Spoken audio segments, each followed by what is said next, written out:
tuned in.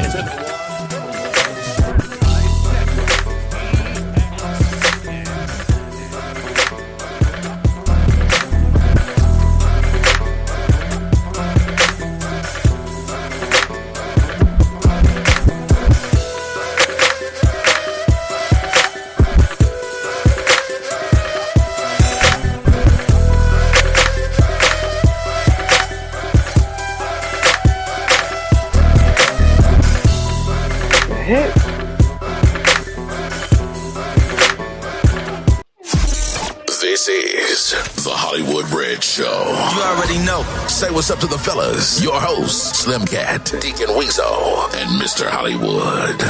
You know what it is. This is the Hollywood Bridge Show. You already know. Say what's up to the fellas. Your hosts, Slim Cat, Deacon Weezo, and Mr. Hollywood. You know what it is. This is the Hollywood Bridge Show. You already know. Say what's up to the fellas. Your hosts, Slim Cat, Deacon Weezo, and Mr. Hollywood. You know what it is.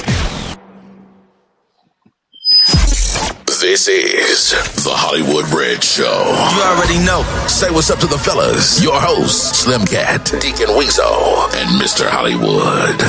You know what it is. What up? Yes, sir. Yes, sir. This is the Hollywood Bridge Show. You already know. Say what's up to the fellas. Your hosts, Slim Cat, Deacon Weezo, and Mr. Hollywood. You know what it is.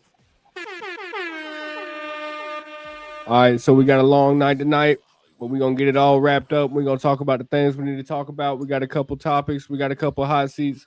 We're going to see what's going on. What's up, guys? What's up? What up? What's going down, Wayne? Where the Deacon at? Deacon, where you at? Weezo. Weezo. They come back. Yeah, we here. Yes, sir. Yeah. Weezo, what's going on with the global warming and the pollution in the air tonight?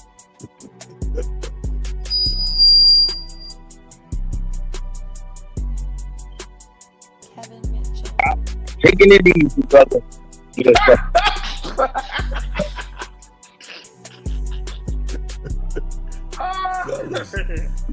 We here. It's Friday night. If you're not hanging in the club, come hang with us. Yes, sir. It's the Hollywood Red Show, Friday night, 8:30. Well, not quite 8:30. We on Willie time. I said I'll be there in a minute. You know that's gonna take 30. But yeah, man, it's great to have everybody here, assembling together. Got the fellas. Shout out to K2 Cruiser. Yes, sir. Shout out to Deacon Weezo. And yeah, man, this is Relationships 101. If you're looking for wifey material. And if you're not, that's okay. But if you're looking for a wife, that's what we are going to dissect tonight. So out of the panel, though that I'm hosting, I'm gonna give a little bit of my opinion, just a little bit. But everybody in here, for the most part, is not married. So that's okay, and we're gonna move accordingly because of that.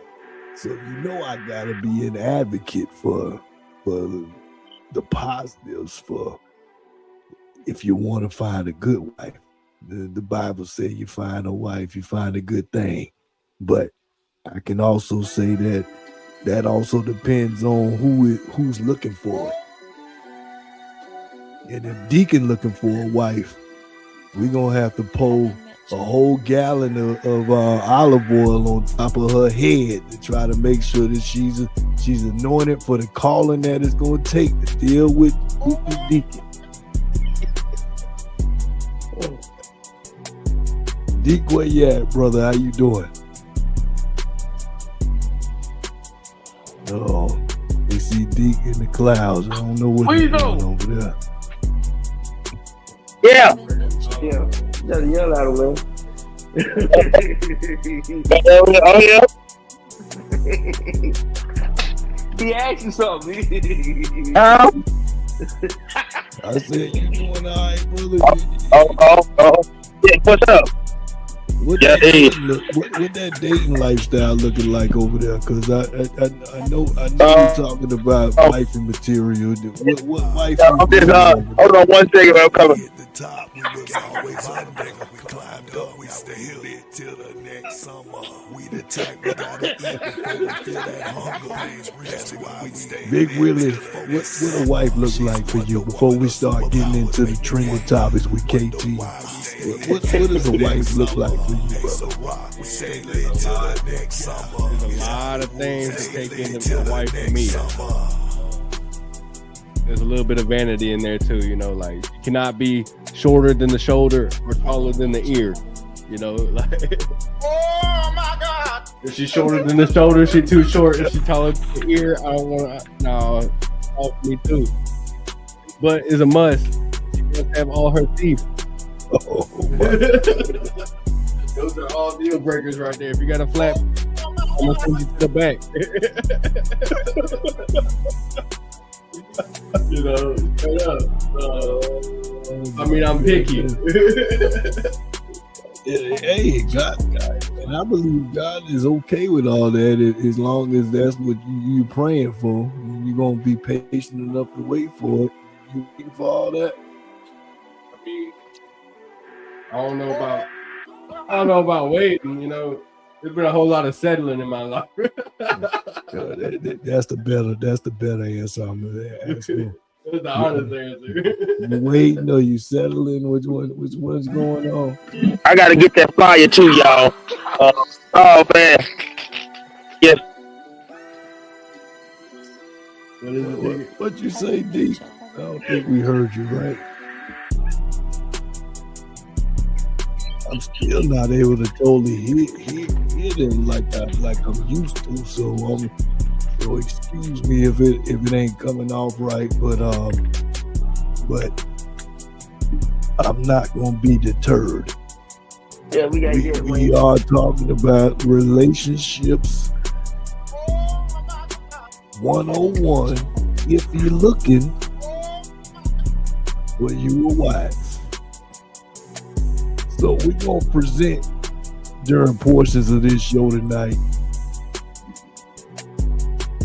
different interpretations of people who have a one-sided perspective. Some of them are men, a few of them are women, and they're going to give their interpretation on what their relationship status and some of the challenges.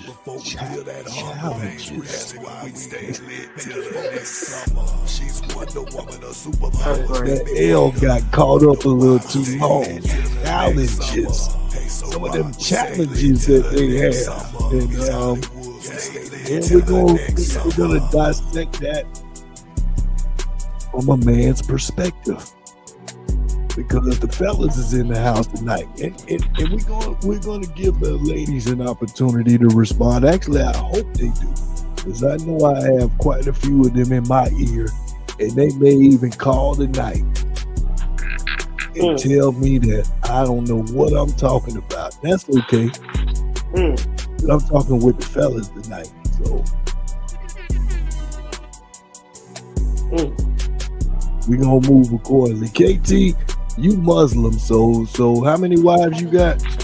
No, man, I ain't got nothing too much, man. I ain't fell back off that a little bit. I'm a purist now, man. But no, you know me. I'm only looking forward to one. So A purist. Tell me what that means, because I ain't never heard that before. no, man. You know I just go. I just believe in nature, and I just keep it moving, man.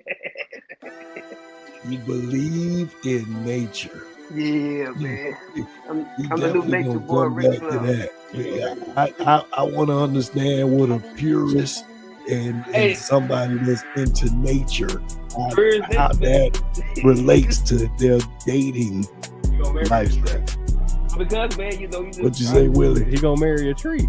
That's possible. That might be the best route for all of us. She gonna be big and strong. Oh my God! I'm more you gonna marry a tree? Is that what you telling us? Yeah, if I marry a tree, I can have 7 of them. That's easy work. But nah, man,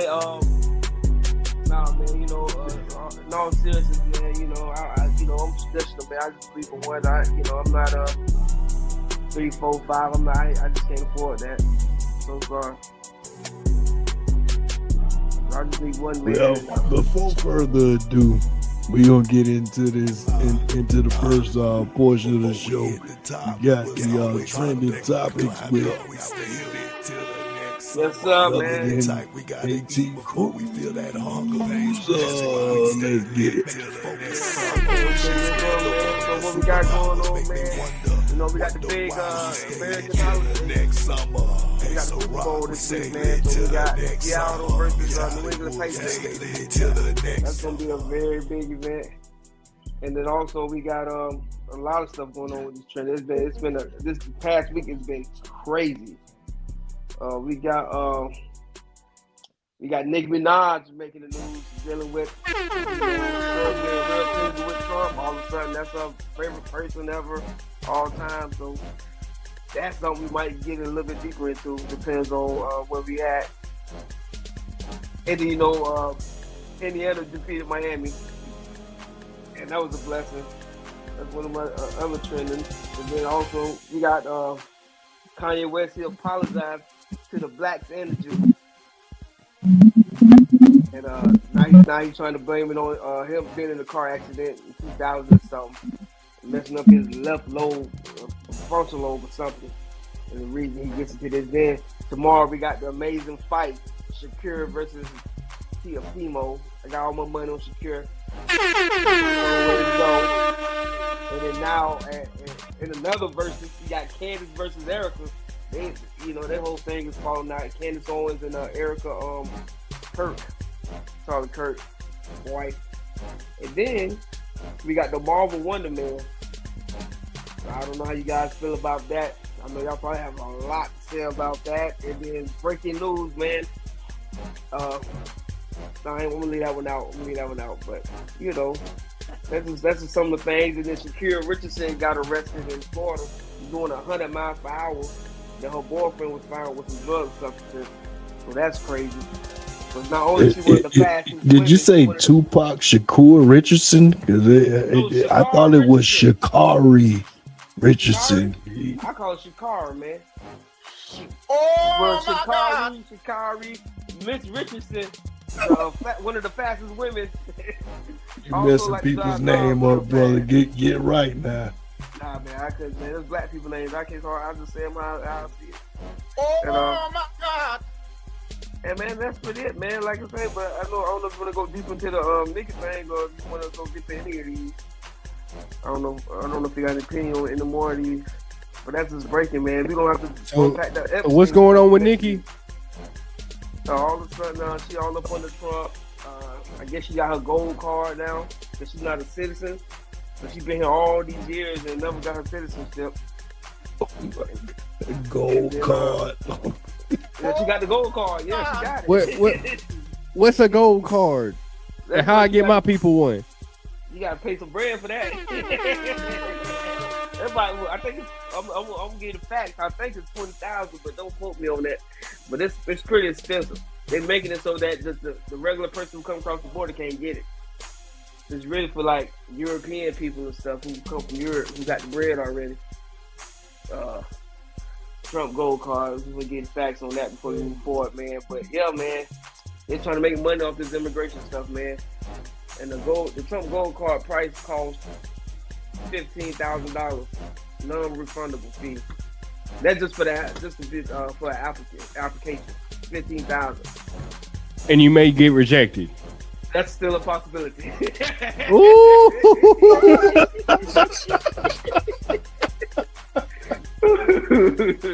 and each family member in town is an additional 15,000. Wait, what? So if you got kids you bringing with you, that's another 15 bands? That's more money, baby. More money. They gonna make profit off this. That's what they've been. That's how it kind of should have been, but not this expensive. You know, back in the day, you had to do what you had to do, learn English and pass that test. But now, man, he said, forget that. Y'all want to be here so bad, pay that 15K. They got this like a top-notch amusement park over here now, huh? Then they also say $1 million donation plus 15,000 fee for individual price. And if you're trying to bring a corporation in or from overseas, so that's $2 million donation plus 15,000 for each employee sponsorship. So they're gonna make some bread. So if you want to really be here, yeah, this get deep. Maybe we can dive deep into that. But yeah, that's how it's You going. about to be shopping on Temu again. Yeah. Somebody in the hood, somebody in the hood gonna have that fake gold card going on. You know that they gonna figure it out. I know a guy. If I don't, I know Deacon do. But yeah, man. But yeah, Nikki. So now she saying Trump her favorite person in the world and all this and that. You know, she playing the politics. You know, she playing the game to try to get it. I get it. But you know, us, black people all up in the world now. They don't want to listen to music no more. They're trying to cancel and all this crazy crap. You know how that goes. Yeah. That's the trending with KT, man. And before we go, I wonder if Meek Mill ever missed Nicki Minaj. I doubt it. I think she was bullying that dude. I think she was every dude she get. I think she bullied except this dude Kenny. I think she bullied Safari. She bullied Meek Mill. And I think the guy who got in jail, the only person she can't bully. I can see it. She like how she acts. She like to cut you out. Yeah. Sit down. And don't get up. But yeah, that's trending with KT, man. Unless y'all got one more thing. What you got? Anybody got any Super Bowl picks? I got Seattle. I know you. I got Seattle too. Seattle all the way. Hollywood. Maybe you got. Who you got? Hollywood. You got Seattle. I'm gonna say Seattle. Yeah. If I was a betting man, and I'm not, but Seattle just looks too impressive for me, for somebody who ain't eating, breathing, and drinking football. Every time that they showed up in this postseason, it's been very impressive, and it's looking like the Russell Wilson Seahawks for me. Yeah. Jeez. Yeah, y'all got to check into that gold card. Man, that is crazy. They said if you want to expedite this, the highest tier card is $5 million. What do you mean expedite? Explain. If you want the platinum card, they got. You want to get here. There's levels. You want to get here fast. Yeah. There's levels. This really for the rich folks. So the platinum card, does that mean the Air Force One is fit to meet me at my local airport, scoop me up and bring me to America? You just gotta pay it. This is crazy. Well, Trump is an opportunist for real. He is not playing. Even if I pay for this platinum card, what comes with the platinum membership? Just faster delivery for me to get to America? Yeah. Faster residency compared. Does it come with a crib? No, do I have a ready-made furnished crib when I get here? If you got the $5 million, I'm pretty sure you got another $1 million to get what you got to get. I mean, you never know. That might be all they got is the $5 million. That's all they got, boy. They might need to stay where they at, man. I hate to say it. they rich over there, huh? Yeah, they rich where they at. Why come here? But that's it with Twitter with KT, man. Back to you, Hollywood. Unless you want to get into the hot seat. I don't know why you want to do it. Well, I know we need to pluck out one of these topics that we actually going to actually talk about for a few seconds, because it's quite a bit of stuff going on. We can actually just President of the United States himself. We could probably find something that we can explore just a little bit more, because it's a lot. I don't know what's going on. We got a little feedback in the background, but I'm more interested this week. I'm gonna just say this week, I'm more interested in what's going on with the country. So the president somehow or another finna be on the top of my list, and I see how him and old Nicki Minaj been moving, and to be honest with you, it kind of throwing a loop in there, throwing a curveball in there, because immigration, ICE, and everything else has been at the top of the list. And I was wondering why Nicki Minaj, who probably can't even spell Donald Trump, she is a rapper / retired stripper. And now you have become the face of politics internationally, somehow or another, for America. And they bringing you in the White House. And they have you discussing on a international panel about what is going on in America. I am wondering, what is the certification to do that?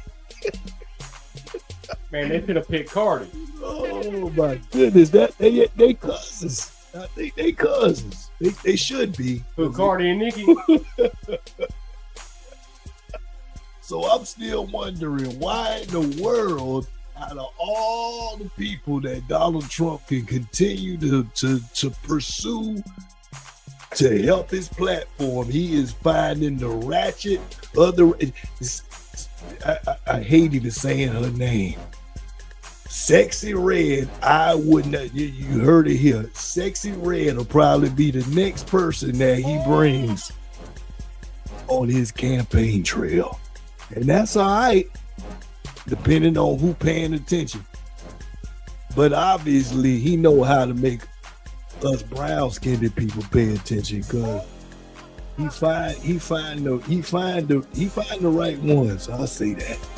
I ain't hating. I ain't mad. And I ain't trying to throw them under the bus, but Nicki Minaj, the only reason why the only reason why that her presence is effective right now, and I don't think people even paying attention to it. Why is she invested into the idea of supporting Donald Trump? It's because she just got the green card, baby. She is now a naturalized citizen. So all the millions of dollars that she is getting now, she can get them unfiltered. I thought all her years in New York, I was ignorant. I thought she was a citizen, but obviously she's not, because she has made sure to correct us all in making sure that we know why she is an advocate for Donald Trump right now. It is because he gave her what's a good witty way to be able to say what Donald Trump gave to Big Willie? I don't think it's appropriate. We're gonna go with citizenship.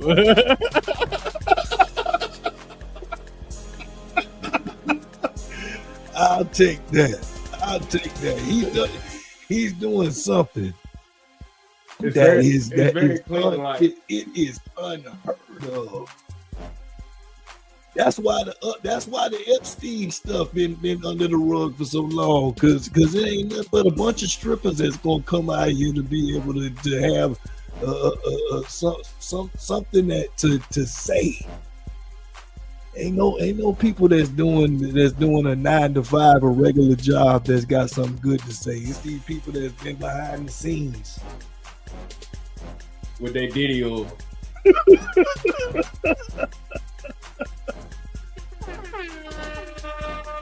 But nonetheless, I don't want to get too far off. KT, you telling me that you don't feel no type of way about Nicki Minaj getting her like you said, her gold card. She got a gold card from Donald Trump, and now is a naturalized citizen of the great United States of Donald Trump. Oh man, I feel no way, man. She did what she had to do, man. You got the money, you can afford it. You do what you gotta do for what's best for you and your family, man. Well, why you think that the brown skin community finds so much issues with this? Why is she trending so much while she's doing this? What you think about that? The brown, who's talking about Spanish? All of them. I mean, I know that Nicki Minaj is Caribbean, so you know that's they black when it's appropriate. Let me say that. I get what you're saying for simple terms. You said why I just think this Donald Trump trying to get out of the way of this Epstein files, man. He's trying to man, this Epstein files is on his trail. I'm a conspiracy theorist, so them Epstein style is just released so many files today, so we have to talk about it another time, but it ain't looking too good for your boy. So he's trying to, he don't care about Dickie, man. He's trying to just get in where he can try to get what he can get, man. Some of these celebrities got diehard fans, and they'll follow they'll follow their celebrity. Like if Kendrick Lamar say he loves Trump, a lot of people might say he loves Trump. So he's hoping he can get that, but it's politics, man. Scratch my back, I scratch my back. You know how it goes. I can relate to that fan thing. When I was younger, I used to have a very, very bad, unhealthy obsession with Nicki. I ain't even gonna lie. Whenever she dropped that song Super Bass, I was in my teen years. Yeah. I still love her, but she old now. I don't know, her booty look crooked now. She got a lopsided booty now. I don't know what's going on with that, bro. Too many surgeries. She keep going back. She keep opening up the scars, and he's doing it. Look like you poking with a soul nigga. Let's go pop. Oh my goodness! See his prayers. He praying to God for the. That's why Willie is gonna be an asset for us tonight, because we're gonna see how activated his prayers is, because he want a woman. He want his wife with that Nicki Minaj. No BBL. No BBL. I want it natural, but no BBL. Goodness. Oh, they be looking like the ants from Bug's Life. KT, before we get out of the keep trending for this episode, this is one thing that we have not discussed tonight that I think that I'd like for you to weigh in on, my brother. I want to understand.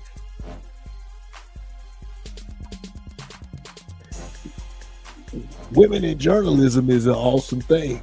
Women in anything is an awesome thing when it comes to, if it has nothing to do with genders. Mm-hmm. Two women that's in this conversation, Jamel Hill and Carrie Champion. If you've been watching ESPN for any length of time, you understand their impact in the journalism world, and I salute both of them. Mm-hmm.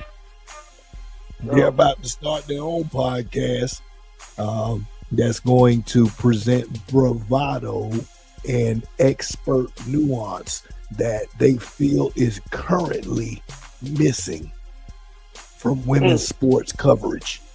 So that's the part that I think is going to trend for them, and probably why they're going to either sink or float with this new endeavor. What do you think for them, and how they can work together? Is it going to sink, or is it going to float? I think it'll float, man. I'm rocking with it, man. Hey, women need, with women getting into gambling now. Women gambling more than men now. On the internet. But I think it's gonna float, man. I'm gonna support these black women. I give it 3 year run, maybe 2 years. I'm supporting black. I think 2 years. I give it 2 years and it'll be over. They women, they gonna clash. When they gonna clash, you know how they go. Weezo, when you cut your mic off, because you coming in too hot, brother. We'll bring you in. Oh, you loud? I see you. I see you, brother. Just hold on a second.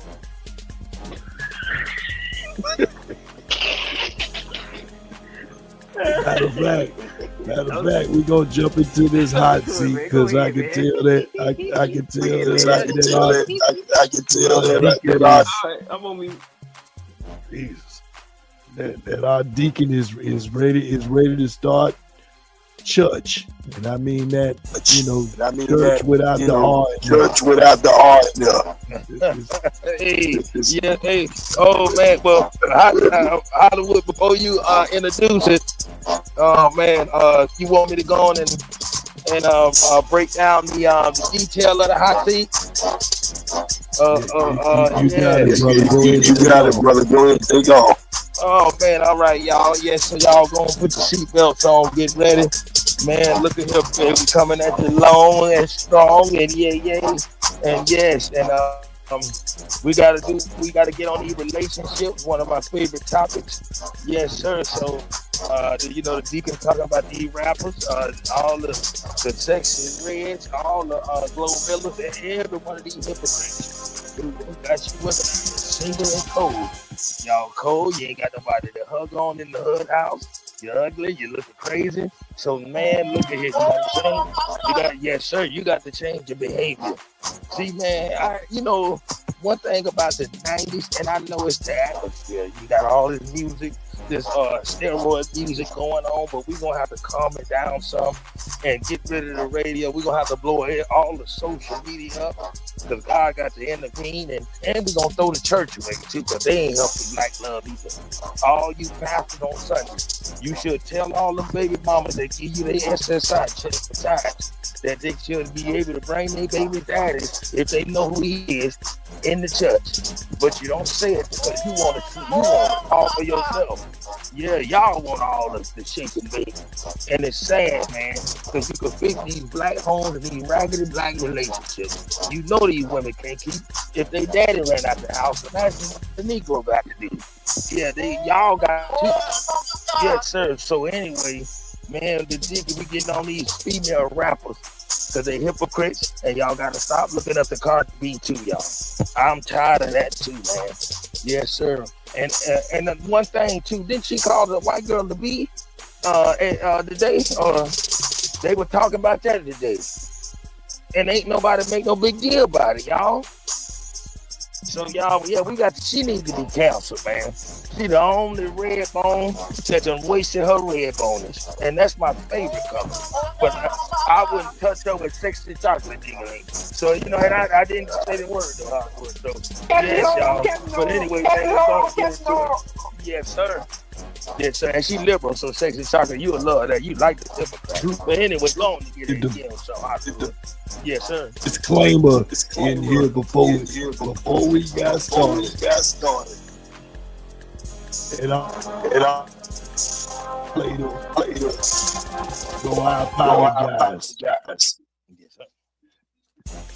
Because before we get into this hot seat, I just want y'all to know. We all praying for the deacon so that he don't go straight to hell. Because this hot seat is exactly what it is. It is on fire. Oh, I like that. We're going to pray over the deacon while we get into this house. Yes, I can lead a good prayer too, how to do it if you want me to. Oh, God, I ask right now, God, somebody listening, God, that they be delivered, God, yeah.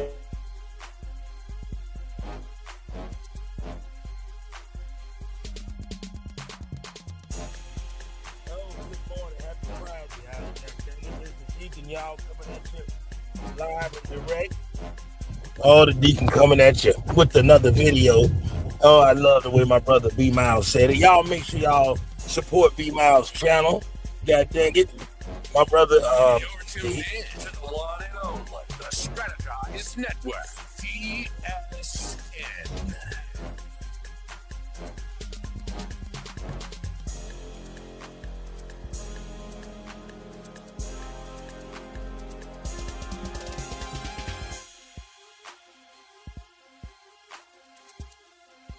You're tuned in to the one and only, the Strategize Network, TSN.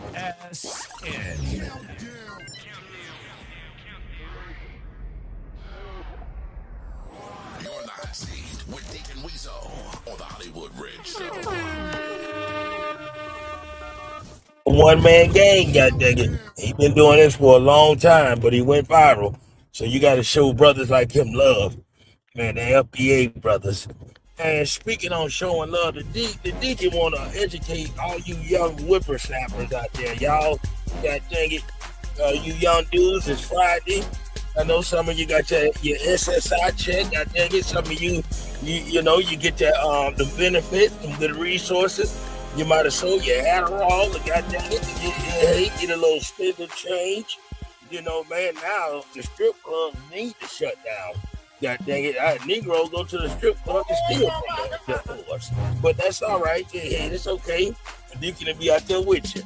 But fellas, we living in a time of whippersnapper men, and we living in a weird time right now where the woman's mind is discombobulated. So you got to make sure this video, this sermon, this hot seat, is you got to say your grace, fellas, before you feed your face. In the time, you got to lay up with one of these chicks, goddammit. Because you know one thing about it, especially in the African Foundation American black community, everybody sleep with the same dude, goddammit. The men sleeping with him, the women sleeping with him. Hell, some of the children sleeping with the dude. The deacon, no R. Kelly, no, but hey, we got to call it what it is now. So y'all, even the pastor might give him some. He like pussy too, you know. The pastor busted wide open. Y'all say for a real one, god dang it. Man, but we're gonna pray for him. Yes, fellas. So with things being so contaminated and everybody scaring everybody, fellas, do you know when you don't wear your condomization, when you release in that woman in the cooter cat, you're gonna have some problems. That stuff never goes nowhere. Your insides is gonna live with this woman. So, fellas, all you dudes, especially you guys, before she comes over there to get the back end of her of that Venmo or that Cash App payment that you got to finish paying her to get your 5 minutes of service, you need to make sure. I wouldn't even need it, goddammit. Get you a receipt and you can claim that on your taxes that you did buy Cooter Cat all 2025 and let them see how much you paid. H&R Block might get you. They'll throw something in there. But anyway, yeah, fellas, just pray before you feed your face. Before you lay and eat this woman, you need to make sure you say your grace. Because, fellas, God has to be in the room with you when you bad and when you good, god dang it. And you need to pray. Get some olive oil. Steal some from the church house. You know, and make sure you pray over the cooler cat. Throw some oil on it. Feed, like I said, say your grace before you feed your face. And when you about to go on and munch and crunch and pumps in a bump, just say, oh, God is great, God is good, and let us thank the Lord for our food. Amen. Thank you, Jesus. Then you throw your cross sign up. You look at it, throw your because a lot of this cooter cat got exorcism in it. A demon might snatch you out and pull you right in the hole. And some of these holes so big, brother, you might be lost and they can't find you no more. It's worth the deep sea diving, god dang it. Yes, sir, how big some of these holes is. So, fellas, and I wish the deacon can talk to y'all about falling in love, but god dang it, we're in a Hwrs season. See, that's why the deacon mad at Megan and all these. You with this albino ass dude, Megan. You don't know what color he is. He white on Tuesday. God dang it. He light-skinned genuine on Friday. But all y'all messed it up, even for the deacon, because you got the old Hwrs out here acting just like y'all. You're tuned in to the one and only, the Strategize Network, TSN. Yes, I need to pray for forgiveness after listening to that. And Hollywood, the deacon love to pray. Hey, deacon. Deacon, where you at, Deacon? Deacon, where you at? Deacon. Yes. Hey. Sir. I swear there was a time I had to pray over. It's a PG show, Deacon. Yay. Huh? It's a PG. I thought this show. Yes, sir. I thought this show was PG. This ain't taxi cab driver. Hey. Yeah. Late night confession. Y'all pray. This is the Hollywood Red Show, not the Scarlet Letter. This is the Hollywood Red Show, not the Scarlet Letter. We got a bad echo. Yes, sir. Bad echo. Oh my We got a bad echo. Bad echo.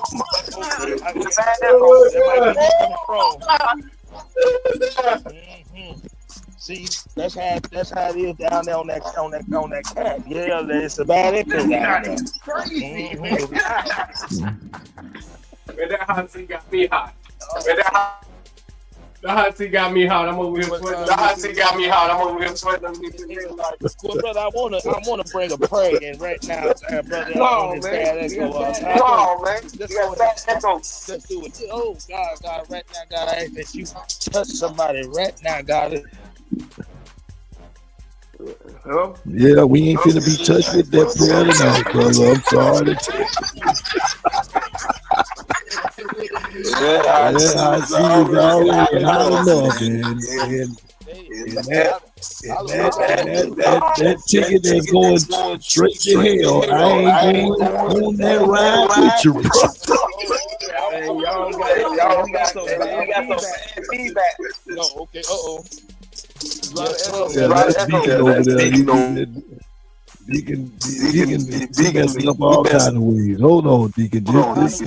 Just slow down, Deacon. I know you keep wanting to tap in. I'm trying to tap you out. Hold on, brother. Hold on. Now go ahead and go, brother.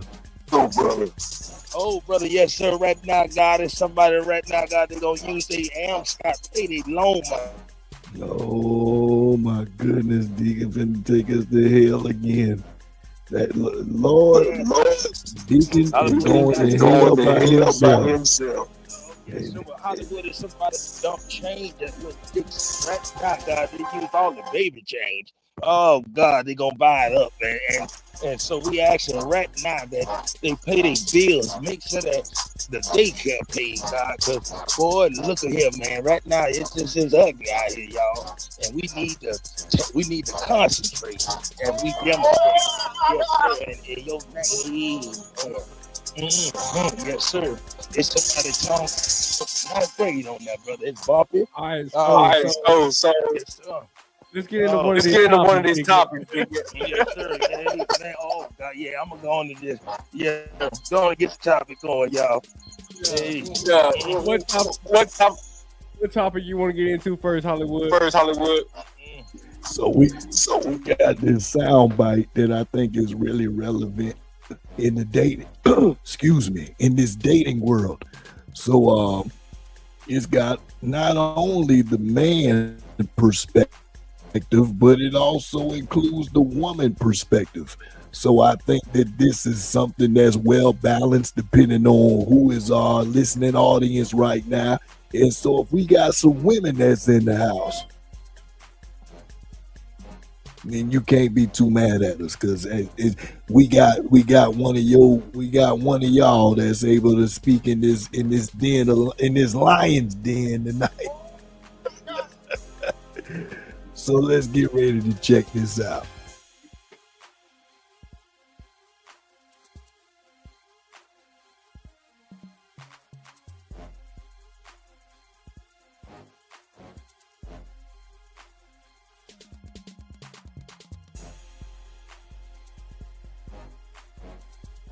Like laid back. My wife is she's everything that a woman's supposed to be. Soft spoken, elegant, extremely laid back, extremely. When y'all get in an argument, what does she do? We don't do arguments. Okay. We don't argue. If you guys get in a disagreement, what does she do? She does what grown women do. She lets me be right until I realize I'm wrong. Damn. That's how grown women navigate. Yeah, I deal with feminine women. Say it again. That was hard. Say it again. She allows me to be right until I come back and realize I'm wrong. That's what smart So women when do. you come Ladies, back that's and a new realize you're standard. wrong? It could be when I leave. I could go get in my car. It could be a day. It could be What if 2 you days. never realize it? She knows what kind of man she got. I'm gonna realize it. She does what grown women do. She lets me be right until I realize I'm wrong. This is so good, y'all, because this is something that I've been trying to master. And when I say it takes a level of maturity, self-control, and surrendering that pride, because that's ultimately where the need to be right comes from, pride. As a woman, as a feminine woman who wants to be led by her husband, being argumentative will get you nowhere. Surrendering that pride. Still working with you and your wife. Like, is she more like laid back? My wife is the most. She's everything that a woman's supposed to be.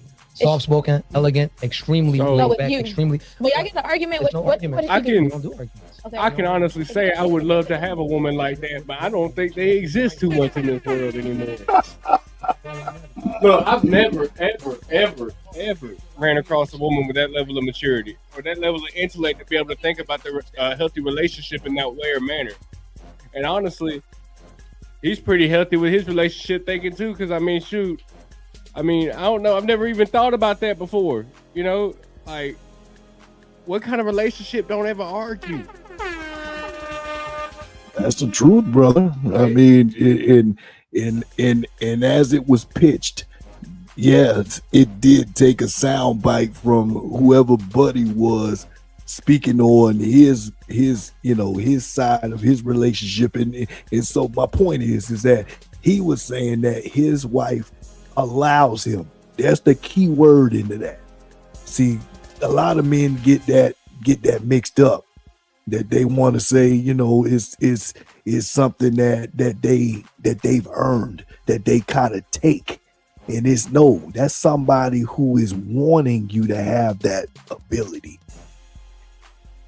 And so I'm thankful that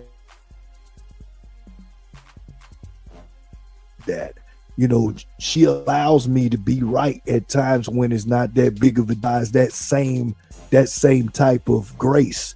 Like, I'm not concerned about who's right and who's wrong in situations where it really matters most about how are we moving forward. Because when we stuck on right and wrong, the first word I said, we're stuck. And the wheels are moving, but we're in the mud and we ain't getting no traction. We ain't going nowhere. So I could care less about who's right when that's not going to necessarily empower us to move forward. So the first question for out of this conversation is, how many men in this conversation have encountered a woman that will allow you to be right? Is it all about what we say? Is it all about how we feel? Because I've been there too, where it was more important to me about what did I say and am I right? I have been there too, where I was more concerned about, this trivial stuff, So for example, what do you take from that, brother? So, in the history of my relationships, I've been with women way older than me, and I've been with women way younger than me. I'm 30 now, and back when I was 28, I was dating a girl that was 19. When I was 22, I was dating a woman that was 42. So I've been on like different levels of the spectrum of the maturity level. I've been the immature one. I've been the mature one, And I'll say this, like when it comes to that level of understanding, when I was in the relationships with the older women, they were more along the lines of like, just let me do whatever BS I had going on. They co-signed my BS, And then when I was with younger women, it was more like they were how do you say? They were more submissive to what I had going on. They wouldn't necessarily co-sign it. They'd say what was going on, and like I'd communicate with them. The communication barrier was on my end at that point, But when I was with the older women, actually when I was with women my age are argumentative. You know, like when you're the same age and y'all don't have that frame of years right there in between each other, they're more argumentative. They're gonna question you. They're gonna step on you. They're gonna try to. It's gonna be like butting heads, you know. But that's just where I'm coming from on that. The older women I've been with in life, like they'll try to correct me, but it's not gonna be argumentative. The younger women, they're not gonna try to correct me. They're not gonna be argumentative. They're gonna be submissive. Women my age, it's gonna be a clash. I don't think there's any disagreement in the midst of this, because that young lady, if we take anything from what she said that it was a work in progress, that she had to condition herself to be that way. And in my humblest opinion, I'd have to attribute that to a relationship with Christ, because I don't see anything promoting not only a woman to be submissive, but also a man to submit himself to his wife in order for who cares about who's right. That's how you can extract that. That's the only way I've seen that. Out of my 3 relationships in my life, the only time that I was able to sacrifice my feelings into that fire was now, because I was able to get beyond myself, and that gave not only myself grace, but it continues to give myself and my wife grace when we're not necessarily on the same page. So I'm not stuck on what's right. And on the other side of that spectrum, as I shared, she's not stuck on who's right. She's without me speaking for her, unless she calls in and wants to check me where I might be missing some of the information in this testimony. You know, she allows me the same grace that I feel like that I give to her, which is, you know, she knows my love for her is greater than any of these things that we discuss, that we're trying to get some level of understanding. So a woman, though, I feel, when it comes to the positioning in a household, I feel like it's more empowering for a woman to be to give more grace to that man when it comes to being right versus the other side. Some things, yeah, we all got to pick our battles. So I think that's a caveat in this. Yeah, there are some things that I'm very opinionated about, that I want to get my point across. And in any given day, those things may surface when it comes to parenting, when it comes to dealing with household situations. You know, we're two thinking individuals, and so I'm not special from anybody else. I feel like that's also you know, everybody else encounters that same type of division, that, you know, two people that wasn't raised up in the same household, they're going to attack a problem a little bit differently.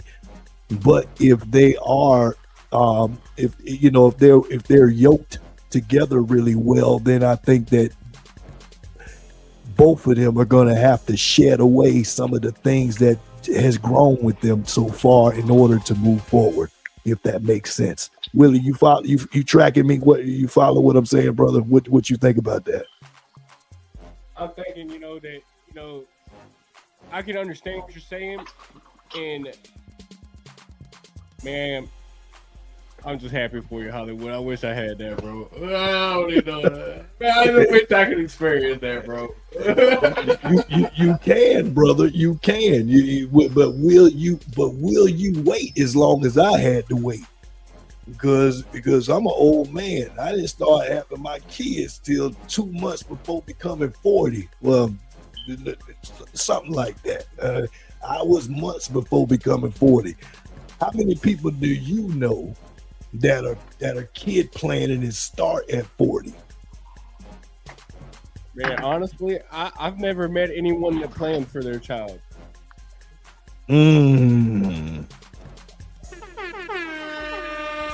That's a fact too, brother. That's just true. That I honestly can't think of one person off the top of my head that planned for their child. And that's no, that's no flex for me. I'm not flexing on that because that's all God, brother. That was me getting out of the way so that he can do the greater job and bring supernatural things that I don't deserve, but that I know that he is providing. So I'm sure enough not going to be my own worst enemy and get in his way, because the other side of the grass is always greener when it comes to God. I'm gonna tell you that. That's the truth, brother. And getting out of his way and letting him move, not having to be right all the time. Because I still want to be right sometimes. But like I say, I gotta. When the Bible say, when you find a wife, you find a good thing, and I have been blessed with a great thing. So shout out to my wife and KT. Yes, sir. Have you encountered a woman that just allows you to be right? Something that you don't have to necessarily fight tooth and nail just to get your point across or to get your piece.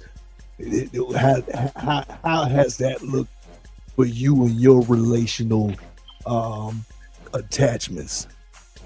Oh man, it pretty much goes my way, man.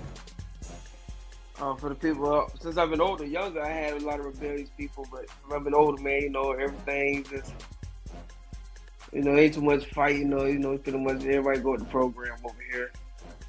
But I ain't married, but in the situation I'm in, so but previous in my 20s, everybody young, so you had to deal with that. You know what I'm saying? KT. Yes, sir. Is that a Muslim thing or a purist thing? Oh, that's my Hindu side, actually. It's the Hindu thing. Yeah, that's my Hindu side, but no, man. Your chick got one of them little red dots on her forehead like she got the laser beam on her, huh? Oh, we split. Hey, we split religions. We split religions. She got her beliefs, I got my beliefs, which is He said beliefs. Yeah, beliefs. Multi. I believe in everything. We praying for you, brother. Oh my God. Yeah, I love it, man. Yeah, I'm in my monk bag, but yeah, man. I haven't had too many of those issues, man, lately. But in my 20s, it was crazy. It was real crazy, man. But a lot of stuff depends on how a woman was raised, and she had a 2-parent household. If most of these women they react on how they grew up, so if they didn't see that, if their mom was like that, they tend to follow. This is how it goes. It's unfortunate, but that's how it goes. So it depends on the woman, but majority of the women, these new age women, what my kids might have to deal with, they probably gonna have some problems. It's just the way it is. Yes, sir. Look, so me, you, Hollywood, we're all dads in here. So I got a serious question. How would you say we should go about grooming our kids, our sons and our daughters, into learning the significance of it not being important of being wrong or right? I like that. Yeah. I think let me add a little salt to that. I think, how are we grooming our children to follow in the same practice that we display in front of them? Do we, because it happens, because I know my children see me and my wife have certain conversations about, who at minimum, it's a difference. It's going to show that we both aren't thinking exactly the same thing, and so we're coming to a resolution. So how do you teach that? Do you and it's no knock. It's no knock if for whatever answer that is. If it's not something that we're able to put it into words, but just the importance So maybe let's just unpack that first. Do you think that's important to walk that out in front of your children? I believe it's for sure. You know, my situation's a little unique though, because it's a little harder when you got the ones who don't stay with you. You don't see as much. So, you know, but the boys, I got them under control. You know, they gonna go the right. The girls, I'm more concerned about the girls. They mom, you know, they teenagers now, so they in they bad. Like my daughter now, my second daughter, my second oldest, she ain't got a nose ring and a belly button ring, and I just found out yesterday. I'm like, man, cause her mama one of them mamas who just who go with the flow. So I'm pretty sure when she get old enough to have a boyfriend, her mama probably let the boys come over. You know, there's only so much I can do when they ain't in my household, but the boys, I'm leading them down the right way. But them girls, I'm gonna have trouble with because they with their mama majority of the time. I just told my little niece's boyfriend the other day. I'm gonna sound like Deacon Weezo real quick. I told my little niece's boyfriend the other day. I looked at that man. I said, "You cute." He said, "What?" I said, "You should keep this one." And she said, "Stop it! You're gonna make him scared." I looked at him. I said, "Anything you do to my niece, I'm gonna do to you and your whole family." Oh my God, that's facts though. Oh my goodness! You gotta do that though. You got to. I know what was going on up here when I was his age. Was that a scare tactic? Was that a fear factor? Something you was trying to present? I don't know. I took his food too. I'm just kidding. Oh, wow. Well, you on another level, man. Oh, God. Well, let's I know the Deke ain't get a chance to tap in yet. Deke, where you at, brother? I know you unfiltered over there. That's why we got to put a cap on that soda, because you know when you shake soda, you know what happens. And so now it's time for you to go ahead and spill it all out, brother. Deke, you over there? I know you probably gonna end up coming through when we back on the next note, but we love the Deke though. Weezo, you gotta yell at him. Weezo. He's street preaching right now. He's doing his street ministry right now. Grass in his lawn. Fell out in the middle of the road.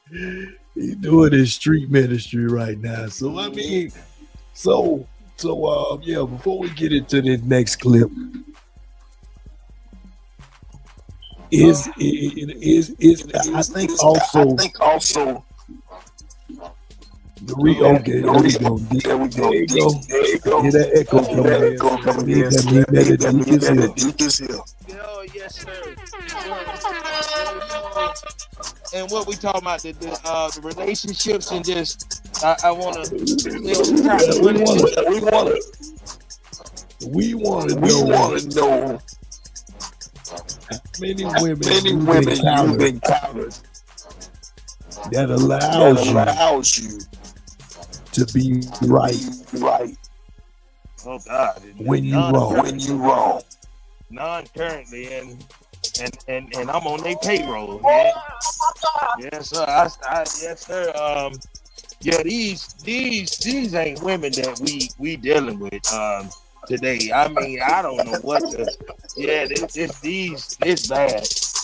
None of them want you to be right. They don't even listen to you. They don't like it.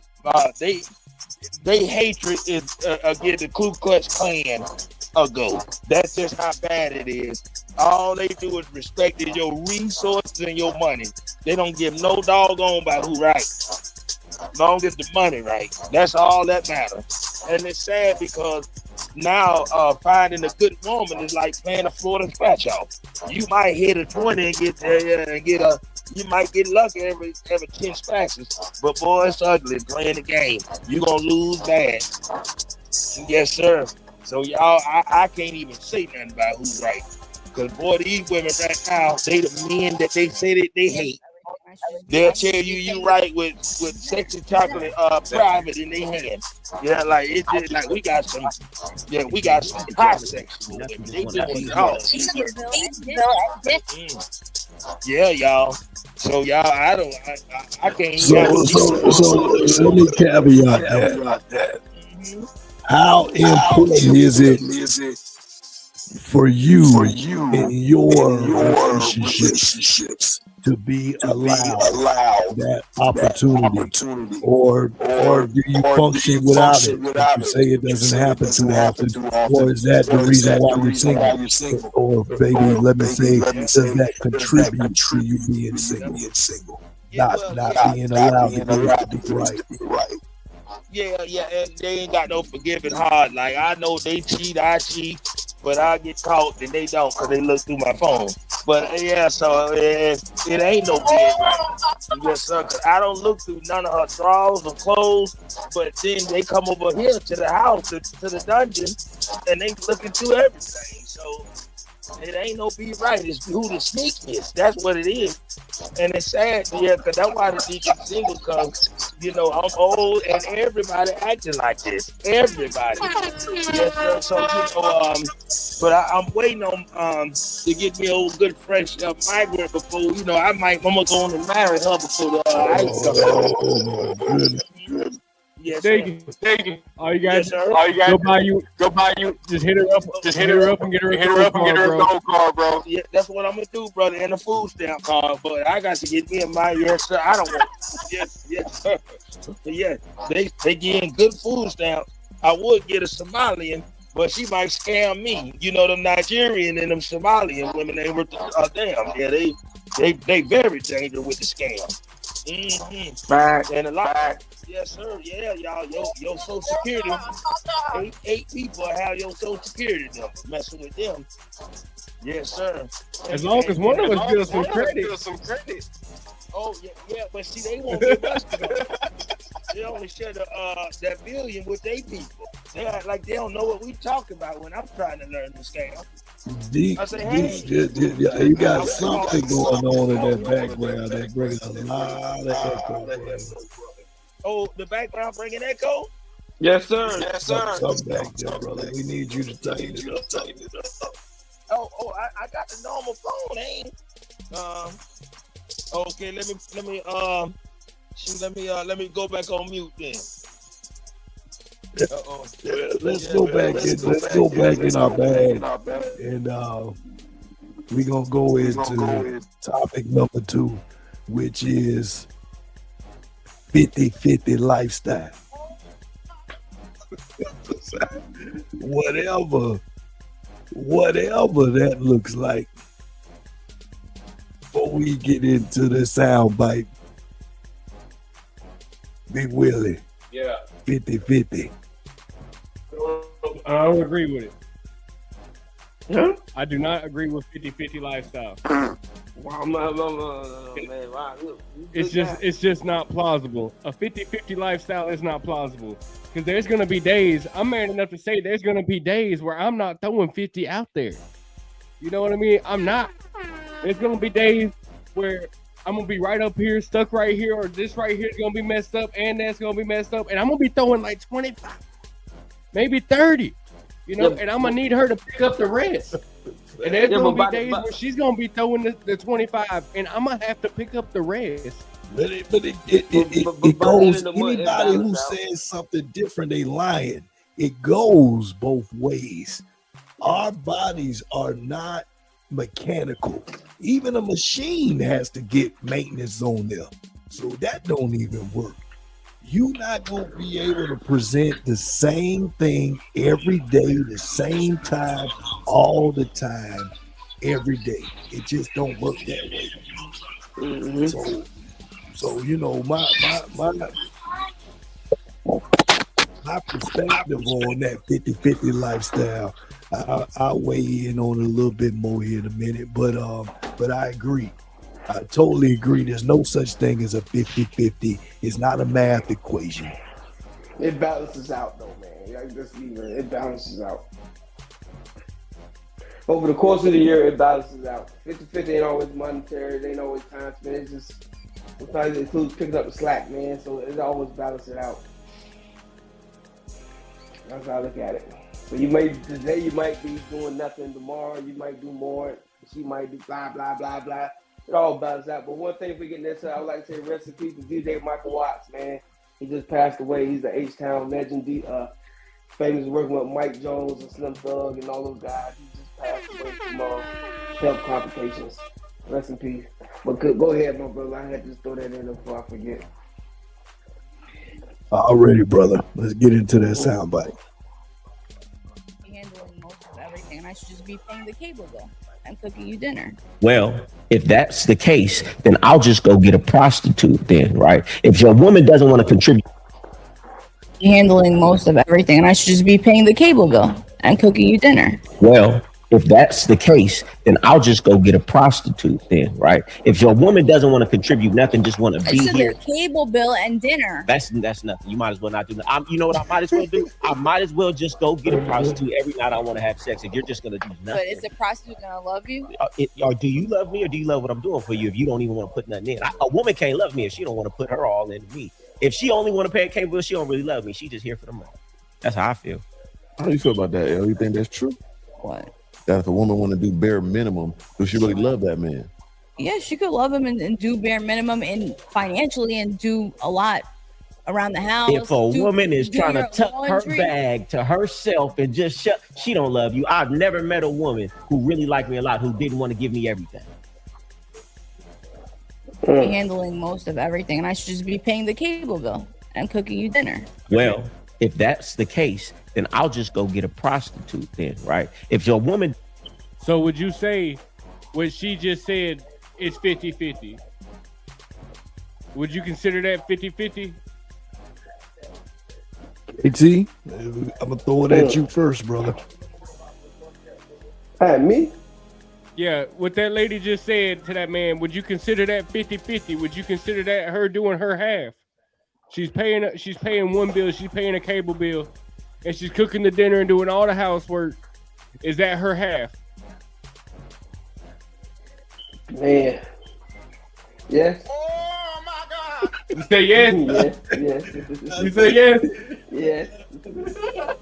I think we caught him off guard by giving him the first baton in this marathon. You sure you ready to answer it first, brother? You need some help.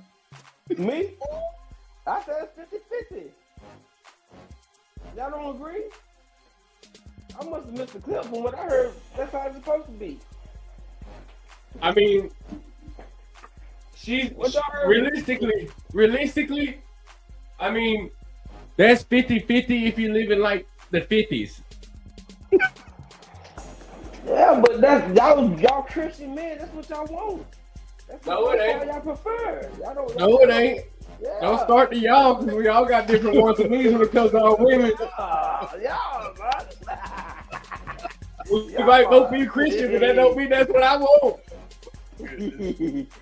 But I say 50-50, man, to a degree.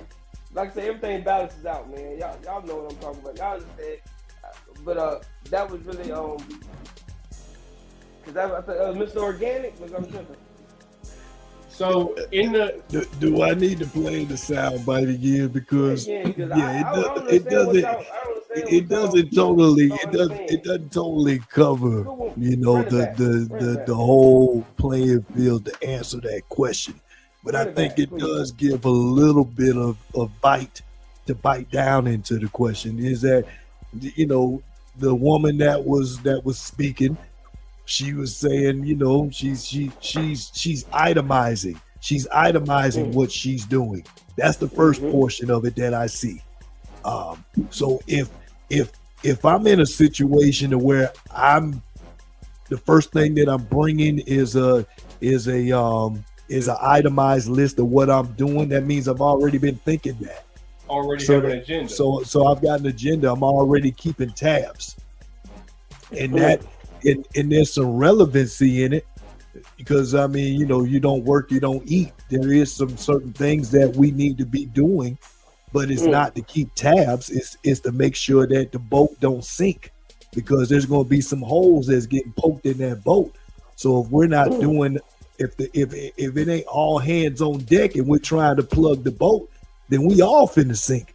So my problem becomes your problem and your problem becomes mine, because we all trying to coexist on this boat and keep it afloat. So that's how I see that 50-50 lifestyle.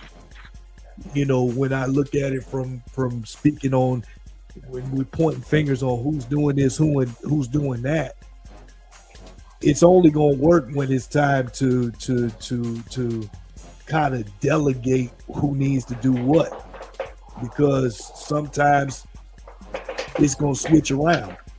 I don't see dishes, I don't see laundry, I don't see changing my children's diapers. I don't see that as a gender role. I see that as who hands is able to available, who's got open hands right now to fix the problem.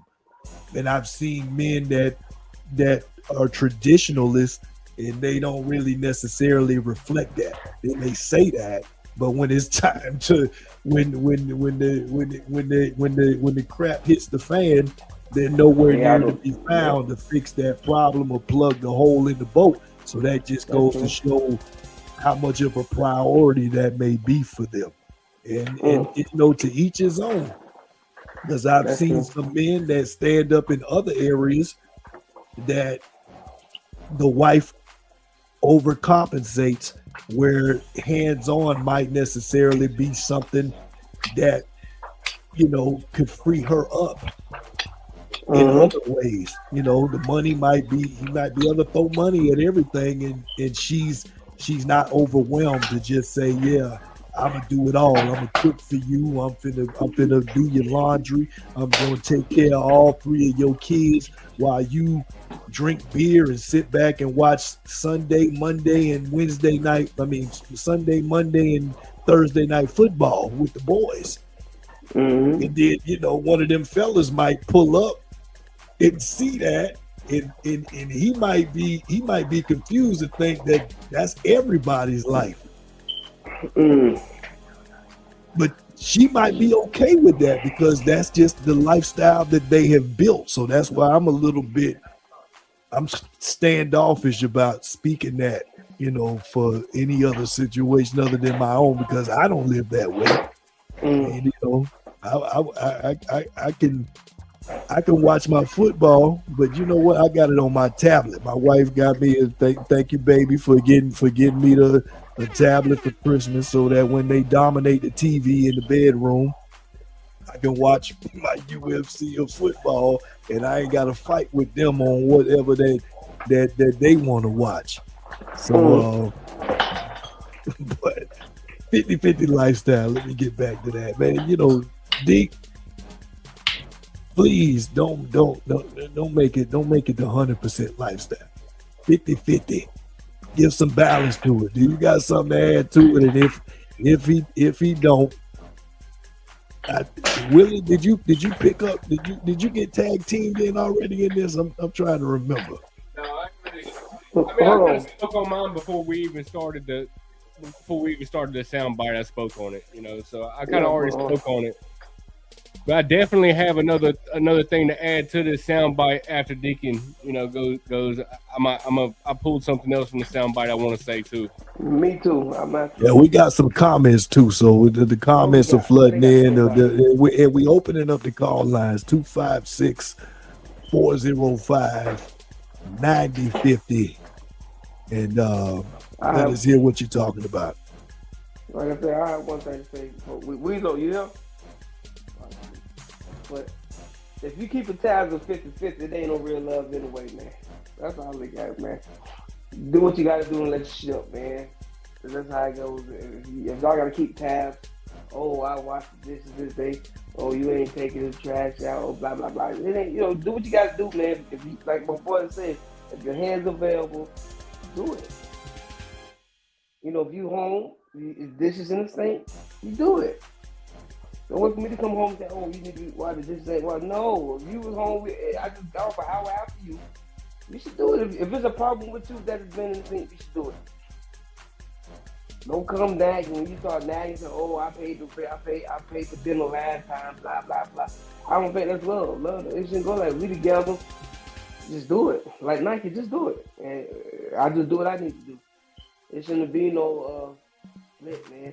I think when you do 50-50, man, when stuff hit the fan, that's when you really gotta watch your back. Because if she been going 50-50 while you together, when they hit the fan, she's sure gonna be in the courthouse trying to get 50-50. So you gotta watch your back. You gotta watch your back, boy. I want you, matter of fact, while you responding, I think this is a good comment for you to add on to your perspective. Dr. Miriam, who happens to be my wife, she says that whatever the agreement is, it should be agreed upon from the get-go. So these things basically we should have already talked about before we got into that, which I totally agree, and that is the basis on how we built our marriage within a 3-month time frame. That's why we was able to cut to the chase, and here we are now going on year 9. I mean, 3 months. How much time do you got to talk about all this and perfect it to where when it actually does happen? Because you can plan all day long, but what happens when the troops got to get activated? Are they ready for war? And so for that, my point is saying that is, we talked about this stuff. I told her my flaws of the things that I was very aware of that I may not be able to do robotically. My shout out to Dr. K. He's the only robot that I know that's inside of the skin. You ever watch Terminator where the Terminator, the new one, he was all of them is inside of a body, but they got the robot in them, and they can move. They don't move like humans. He the only guy. I tried to pitch it well, but I'm not a comedian full time, so don't be mad at the message. I tried to make it funny, but I'm not a robot. Is what I'm trying to say. I ain't no robot. And my father-in-law, my dad, he's the only guy I know that can wake up at 3 o'clock and went to sleep at 2 o'clock. I just can't do that. And I think of that the same way when it comes to repetition, for being able to do and perform the same way all the time. I know what my limitations were. She knew what her limitations were. So when we came together to try to create 100% lifestyle, as she spoke on, no 50-50, I knew where I may need to overcompensate. She knew where she may need to overcompensate, so it's not random. If she wakes me up at 3 o'clock in the morning with some random stuff, she knows she probably going to get a random response, because she knows I got sleep apnea, so sleep is a delicate thing for me. And as many sacrifices that get made overnight, which I'm so thankful for, because I got a wife that loves me, that she don't charge me to have to be her savior, and so to speak, in certain words. I don't have to be the only go-to to fix the problem. She's gonna find a way, and I'm thankful for that. But that's also, that's not a credit to me. That's a credit to the woman that God blessed me with, and it's also a credit to the fact being that we talked about this. It is a blessing, but it ain't a surprise, because she is who she showed herself to be early on. So when it's time to deal with stuff like this anyway, that's the blessing. So we don't think of 50-50. It's always, who got an open hand to fix the problem and move forward. Hopefully I wasn't too long-winded on that. So I'm gonna throw that back over to Big Willie. You know, I know that you guys are speaking from a different perspective because I'm the only married person in the current chat right now. So I know that it could be oversaturated on my side, but I think it kind of balances out because I'm dealing with 3 single guys.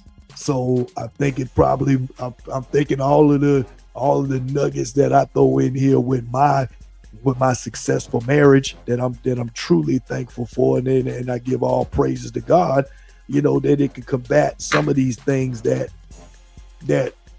men that think that this is a fairy tale or it's something that's domineering, that you got to put your foot on a woman's neck in order to extract respect and somebody to follow you and allow you. The word is allow, fellas. A woman will allow you to do. You can't, God doesn't force himself on anybody. So how in the world should we try to move any way different than that? So I'm thankful for a woman that allows me to grace and allows me to thrive. And that's the reason why I'm living my best life, because I got a woman that allows a lot of grace and a lot of favor for me. So thank you, baby. I appreciate you. Big Willie, what you got, brother? All right. So the other thing I got from the soundbite, closer to the end there, he said, I had never met a woman that I had been with that didn't want to give me her everything. He was talking about how the lady had all her stuff, like her bag clutched, you know what I mean? So with that being said, I don't know if I'm okay with even giving somebody everything, I'm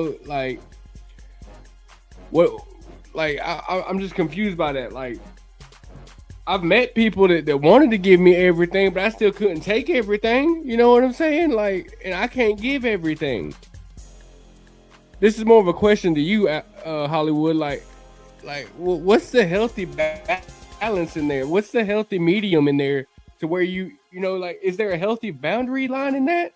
I understand the 100% over the 50 to 50%, but where is the healthy balance in the beginning of a relationship? Like, not into a 10-year marriage, but into the beginning of the relationship, whenever y'all are first getting started, where's that healthy balance for like the early days? You know what I mean? No, that's a good question, brother. I've never been asked that before, to be honest. The healthy balance. The healthy balance, I think, is again that everything that the God principle presents is a growth stage. So you can't unpack all of that. You can't chew that elephant all at once. So how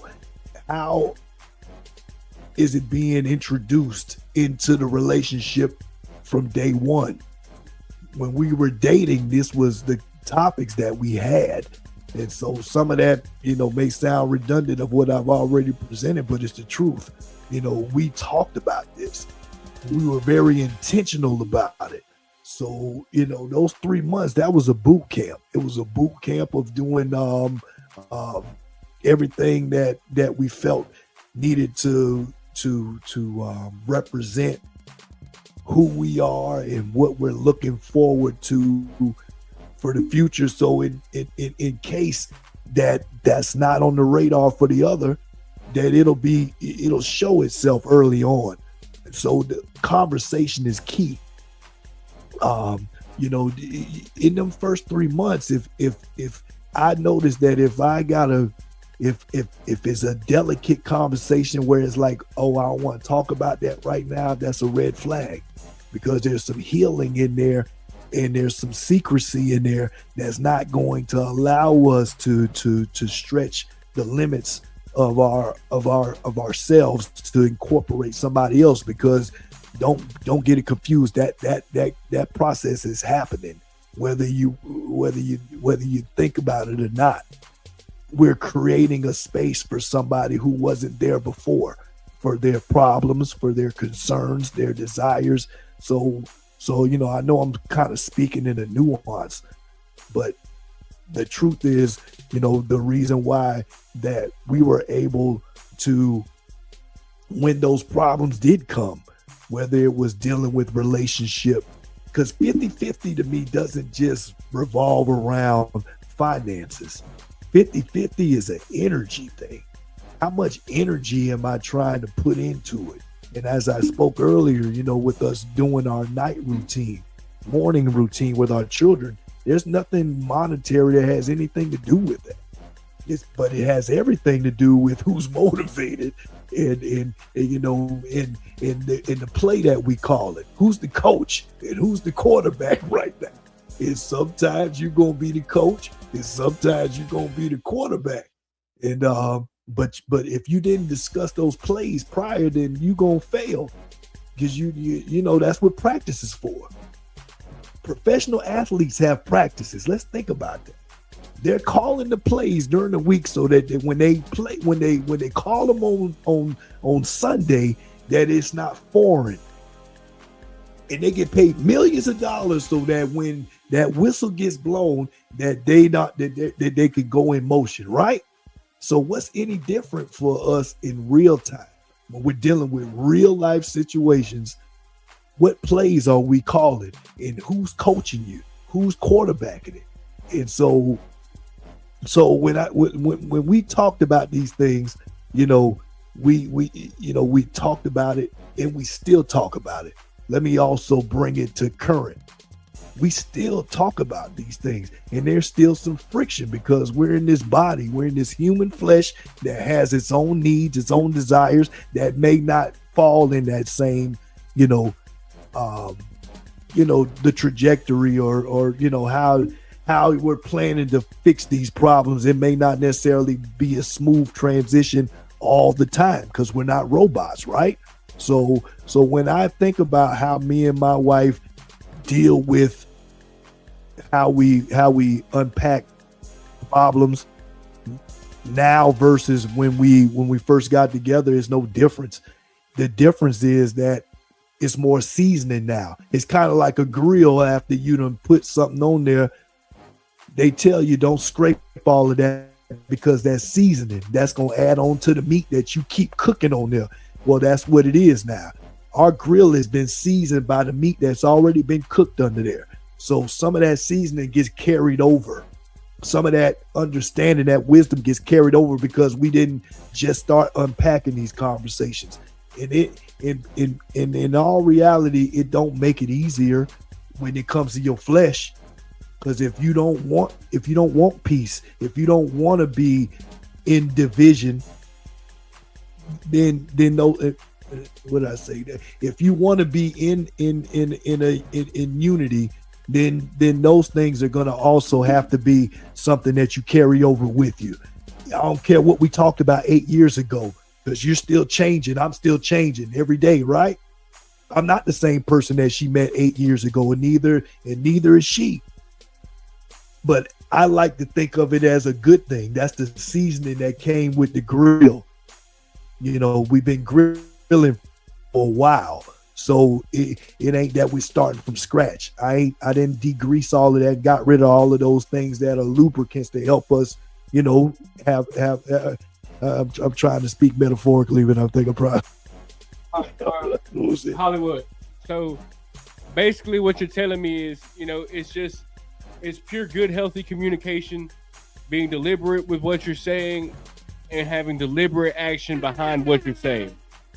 That's the key basis on how to make this healthy relationship work. Pretty much. That's a fact, brother. Yeah, you definitely consolidated everything I was trying to say. KT, what you got, brother? Hey, you did a good job on that, brother. I ain't sleep. Oh, I ain't sleep, brother. You don't know, preaching like Martin Luther King. I'm almost went to sleep. Hey, brother, like I told you, I'm preaching like combating. Malcolm X, preaching like Charlie Kirk. Yeah, you up here preaching like Charlie Kirk. But anyway, I think we got a caller coming in. Let's get this call while you're on here. Yeah, I think. Call from. Hear you. To accept, press 1. To send a voicemail, press 2. Caller. This is the Hollywood Red Show. And how can we help you? So I wanted to comment on that last question that was asked. Willie, can you ask that last question you had one more time?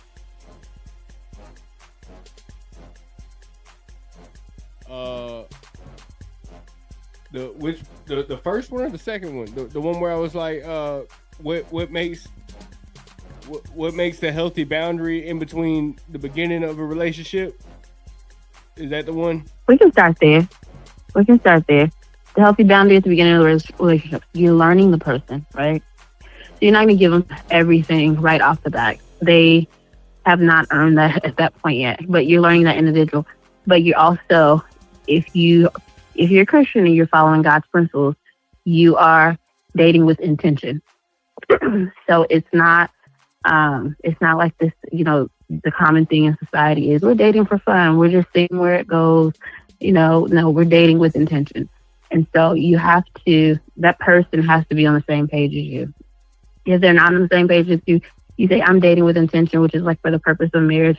And they're like, well, I'm just trying to have fun. I don't really know about marriage right now. Then automatically you guys are not aligned even at the very beginning. You guys are in different places. And you can try to continue to push that, but it's almost guaranteed that where you're going is not going to be in the same place. So there's that. So if you are dating with intention, you're following God's principles. There are discussions that you're going to have. You're going to be discussing things that are about marriage, not because you are married, but you want to see what that person's perspective is. Does it align? TV on in the background. It's going to some echo. Oh, hold on. Can you hear it? Yeah. Better now? Better now. Thank you. Okay. So if you are dating with intention and you're following God's principles, that means that you're even looking at God's word in terms of what should we be discussing, what should we be talking about, what does it look like for me to be a husband and for you to be a wife, and can we agree on those principles that are based on the Bible? And are we going to get it right and perfect every time? Absolutely not. But can we have discussions about how we want to approach things? Absolutely we can. And if we can at least agree on the fact that we should, even when we disagree, we need to go to God's word so that we can reestablish, we need to be praying together. One of the things that we did when we were dating, we started after about, I guess, a month of dating, was that we used to do devotionals together. And so we would do these devotions, and we would find devotions that were centered on people that were like dating or in relationships. And we would do those devotions and we would discuss those things. And it gave us another level of foundation, even more than just, okay, what do you want to talk about today? But we were very intentional with what our discussions were. We were intentional in discussing finances. We were intentional in discussing future goals. We were intentional about discussing children. We were just very intentional. And it is my belief that is God's intended way. And when you do that, that's what allows you to be able to bring your all eventually. But at the beginning, he know it thing or try to give him everything, and did he try to give me everything? Absolutely not. But we started building and we built the foundation and we got to the place. Now, once we got married, we had already discussed all these things that we wanted to do. Excuse me. We had already discussed all these things that we wanted to do. And so at that point, we were able to do the 100-100. When I say 100-100, it's not that everyone's going to wake up today and be able to absolutely maximize everything. Like my best today, may not be very much. I could have a migraine, I might be sick or whatever, but me just like getting up and doing what I can do for that particular day.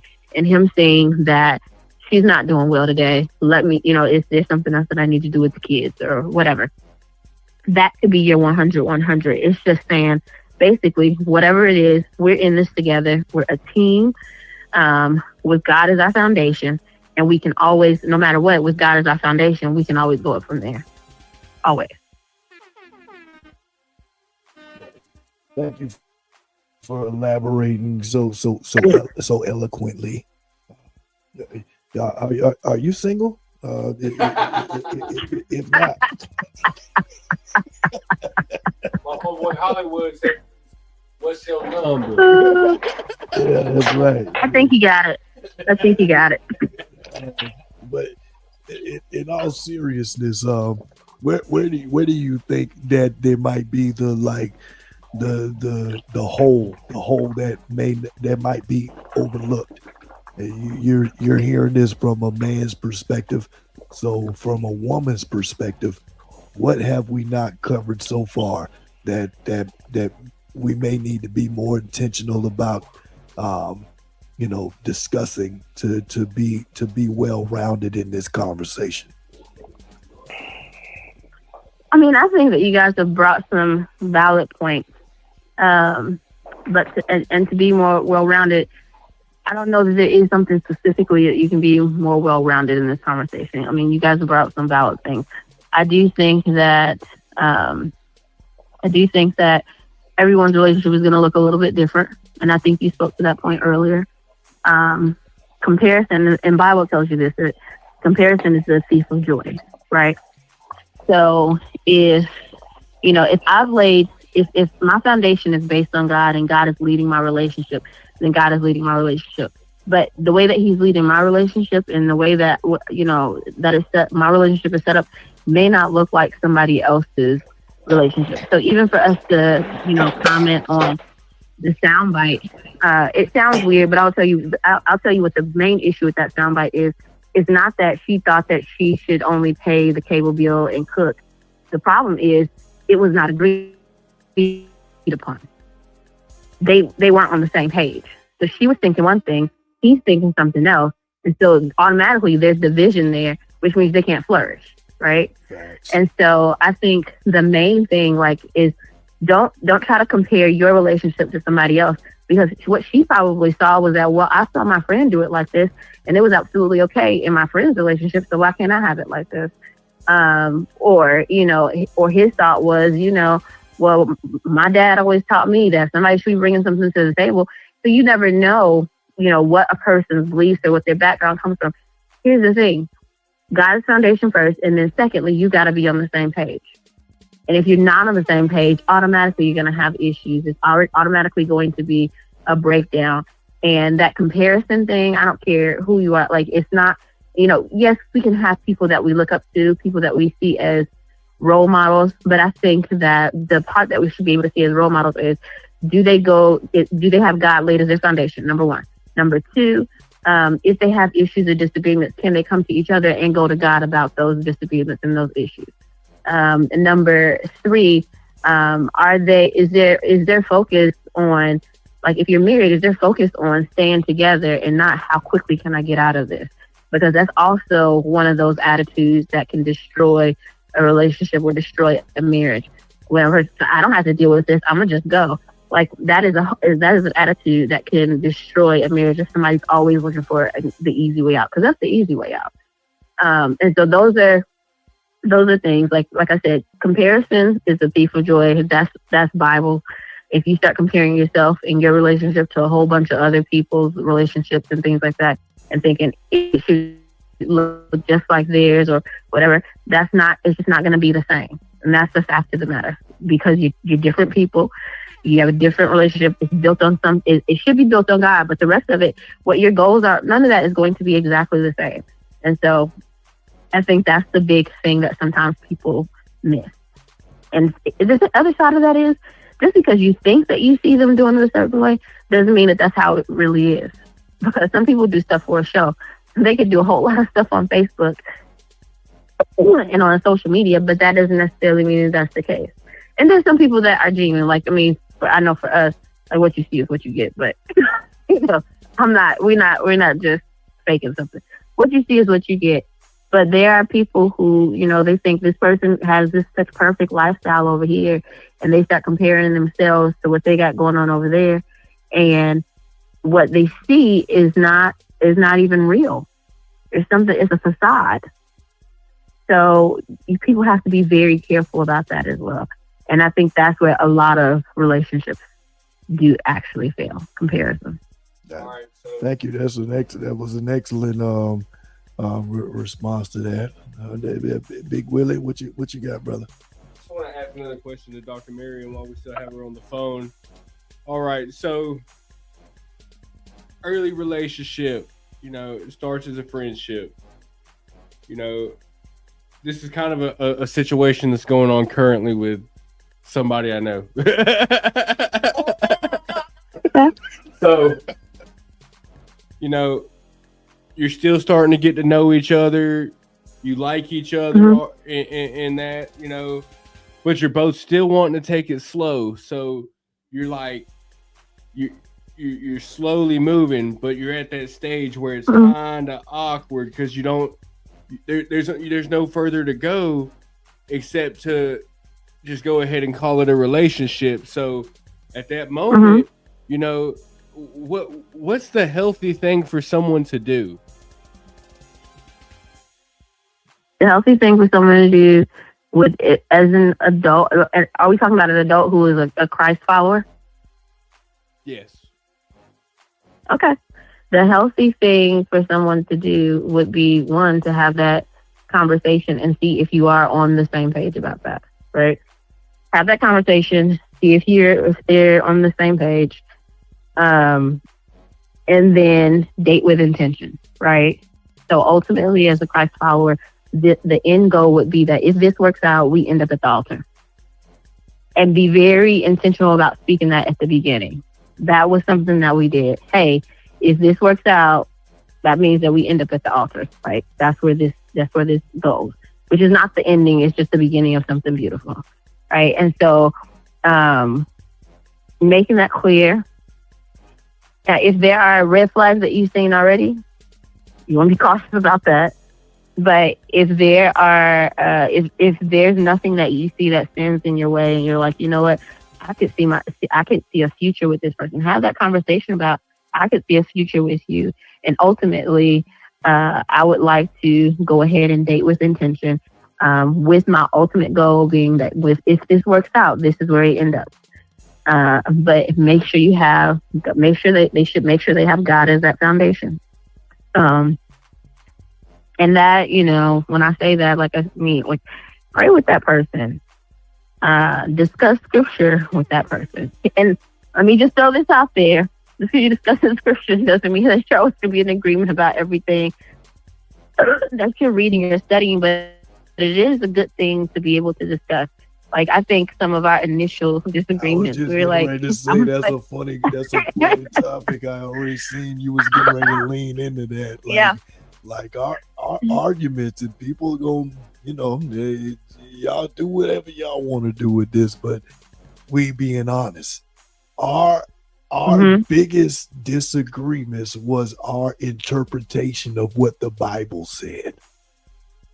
Yeah. Our biggest disagreements was what the Bible said and what our version of it and how we tried to collaborate in our conversations. Well, that's where I'm leaving that. You go ahead, baby. What you been to say?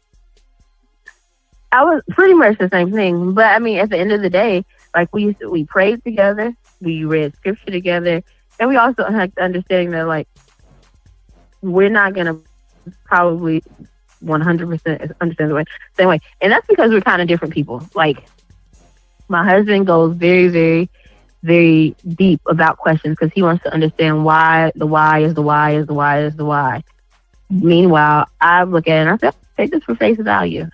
And but his reasoning for that is very valid. His reasoning for that is if somebody ever comes that's a non-believer or anything like that, and they want to know and they want to understand, he wants to be able to explain. He wants to be able to give them a most thorough explanation that he can and help them have an understanding of God's word. And I admire that. I admire that about him. That's the evangelistic call that's on his life. I admire that. And so that didn't bother me because there's a whole lot of other things that could be way worse that a person could disagree about. But what I knew was that we were studying God's word together. And that was a beautiful thing. You know, and we're studying together, we're praying together. And if there was something that one of us were missing, then the Holy Spirit was going to reveal that anyway. And so that was fine. But yeah, you know, read scripture together, talk about it together. Let that be, you know, main points of discussion. What should our relationship look like? What would our future look like according to God's word? Have those talks. Be realistic. What do you like? Asking those questions. If you haven't seen them mad or upset, what do you like when you get mad or upset? Exposing what you feel like your weaknesses are. Have those conversations. Ask them, and hopefully they can be open with. And if they're like, I don't have any weaknesses. Well, everybody on this earth has weaknesses. What are those? Because we can support one another in whatever those things are. So, I feel like just having those discussions that people otherwise would not have. You can call it a friendship, you can call it a relationship, whatever. If that end goal is dating with the intention to marry, if this works out, we end up at the altar. It is what it is, and just both people have to have that understanding, and come to that understanding. That's a really important thing, that you both understand that at the beginning, and then go from there. Pray together, pray alone, both, and ask God for his continued guidance. You'll be good. So I hope that answers the question. My next question is, that was a very good answer, and I appreciate your advice on the topic. I'm definitely going to take that and tell that to my friend. So, lead us into our last point on where do you find someone with potential to be able to put all that together? What is your spin on that question, Willie? Where do I think you find someone with potential to be able to do that, bro? Yeah, you finding them at church, you finding them at the library, you finding them at your local Wendy's when you go get your cheeseburger. So I guess. I mean, in the past few months, I've been planting seeds in a lot of different places, trying to find one exactly how we're speaking on. The church, Walmart, work. I was working at a factory. There's a lot of different places. Man, I'm unsuccessful, bro. I can't really give you advice on something I ain't been successful at. Mad at you on that. So I was pitching that to you, brother. That are you finna ask that question? I definitely want to know the answer to that question. Where do I find someone on that same mind frame? I definitely would like to know. And who are you pitching that question to? Are you pitching it to me or to her? Anybody that can answer. Well, since we got a woman's perspective, and since we got a woman in the house, I guess I give you the space to speak on it on both levels. Where did we find each other, and what type of advice are you giving to women and men? But let's just say specifically women, on where to cast their bait at when they fishing for love. Where the women should cast their bait, or where they should pick up the bait if it's cast out. So I'll tell you where we met. We met online, and when we met online, it's a funny story. I was actually in my account trying to delete. No, we met on Plenty of Fish. Oh my God! And I was in my account trying to delete it because I had it for 8 months, and I was tired of the types of messages that I was getting and the type of people that were messaging me. And so I had logged into the account just to figure out how to delete the account. And while I was reading the settings and all that, this message pops up from my husband. Who wasn't my husband at the time, of course, but a message pops up from him. And I said, that guy looks attractive. And then you could kind of see a little bit of the question that he was asking. And I was like, this doesn't seem very real. So I clicked on the actual message, and the question was, do you feel like you can have more than one spiritual calling? And I thought, what in the world? What is this? Because no one had. I was very clear about my expectations, my religious beliefs, for people not to push my boundaries. Every time I had a weird interaction my profile got more and more specific every single time. And so by then it was just very, very clear cut in terms of what I was willing to accept or entertain. And so for him to ask me that question, I thought, well, this is different. Let's see where this goes. So I responded to his question, which led to an 8-hour discussion across Plenty of Fish, Facebook, and video chat. 8 hours. And so 8 hours later, I thought, this is very different because I don't talk to anybody on the phone that long. I'm not a phone person.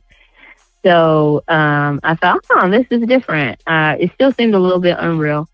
We spent the bulk of the day talking about Christianity. It just all seemed unreal. And I think like maybe a month into us like talking and dating, I told him at one point, I was like, okay, you know, this actually can't be real life. Like you're not, I just really feel like, and we had met each other in person at this point. I feel like you're just not a real person. Cause it can't be like this good. Like it just can't be. And I was convinced. But then like I prayed about it, and like I said, we started doing, like we were having these important conversations. These conversations were so good that I really felt like, I was like, man, like somehow he's fooling me. I don't know. But after praying about it and continuing down that road and the discussions, we were on the same page. We were aligned. We were, you know, we were equally yoked. And I was like, this. I was so, it was exciting, but it was a little scary at first. And I remember praying about it. I remember talking to my god sister about it, and I told her, and she's like, well, this is what you pray for. Don't back away from it. And I didn't do that. I didn't back away from it. I stayed on the path that we were on, and we continued. And then, you know, within 3 months, we ended up getting married. Now, that is not going to be everybody's story.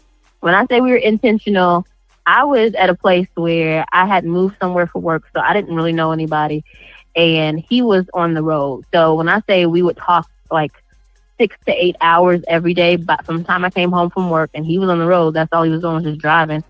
We would just talk and talk and talk and talk and talk for hours on end, and we would discuss all things that we thought were important about life in general. And so even though it was only 3 months, like if you start doing that time, most people, they might spend an hour on the phone with somebody or something like that. But we were spending 6 to 8 hours on the phone a night or on video chat. It was a boot It camp. was. And we discussed all important things, you know. I had a background in relationship counseling, and he didn't have a background in relationship counseling, but and I don't think he minds me saying this, he had a failed marriage. And so there were some things that he learned from that. And there were some things that I knew just from my background in counseling and therapy. And I think that plus we were both believers, and the combination of all those things, we brought all that stuff to the table.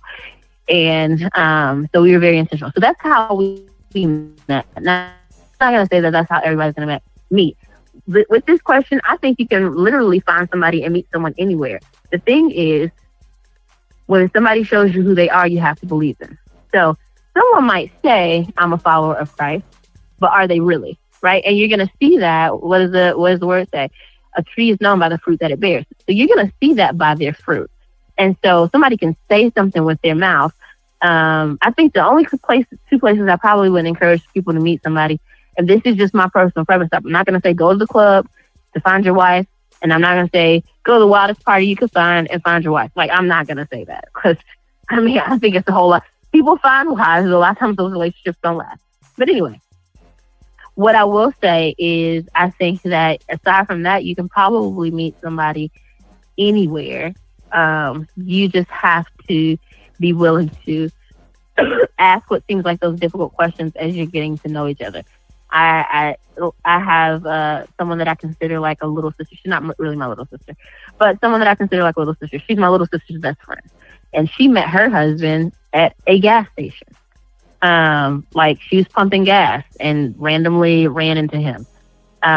You could literally meet your future spouse anywhere.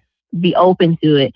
But then also, like, if you realize pretty early on that they're not on the same page as you, let it go. Cut the ties and move on.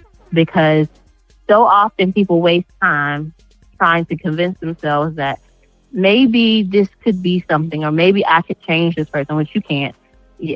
Another grown person does not change unless they want to. Or trying to fix this person or be that person's healer or whatever. That's not your job, right? So you can assess, you can see if there are red flags, you can see if you're on the same page, and if you are, proceed. And if you're not, cut ties, don't waste your time, on to the next. Well, let me put that. And I'm gonna use this as an unofficial opportunity to put a plug in for one of our other podcasts, which includes my wife over here on the other end. Is called Fishing for Love.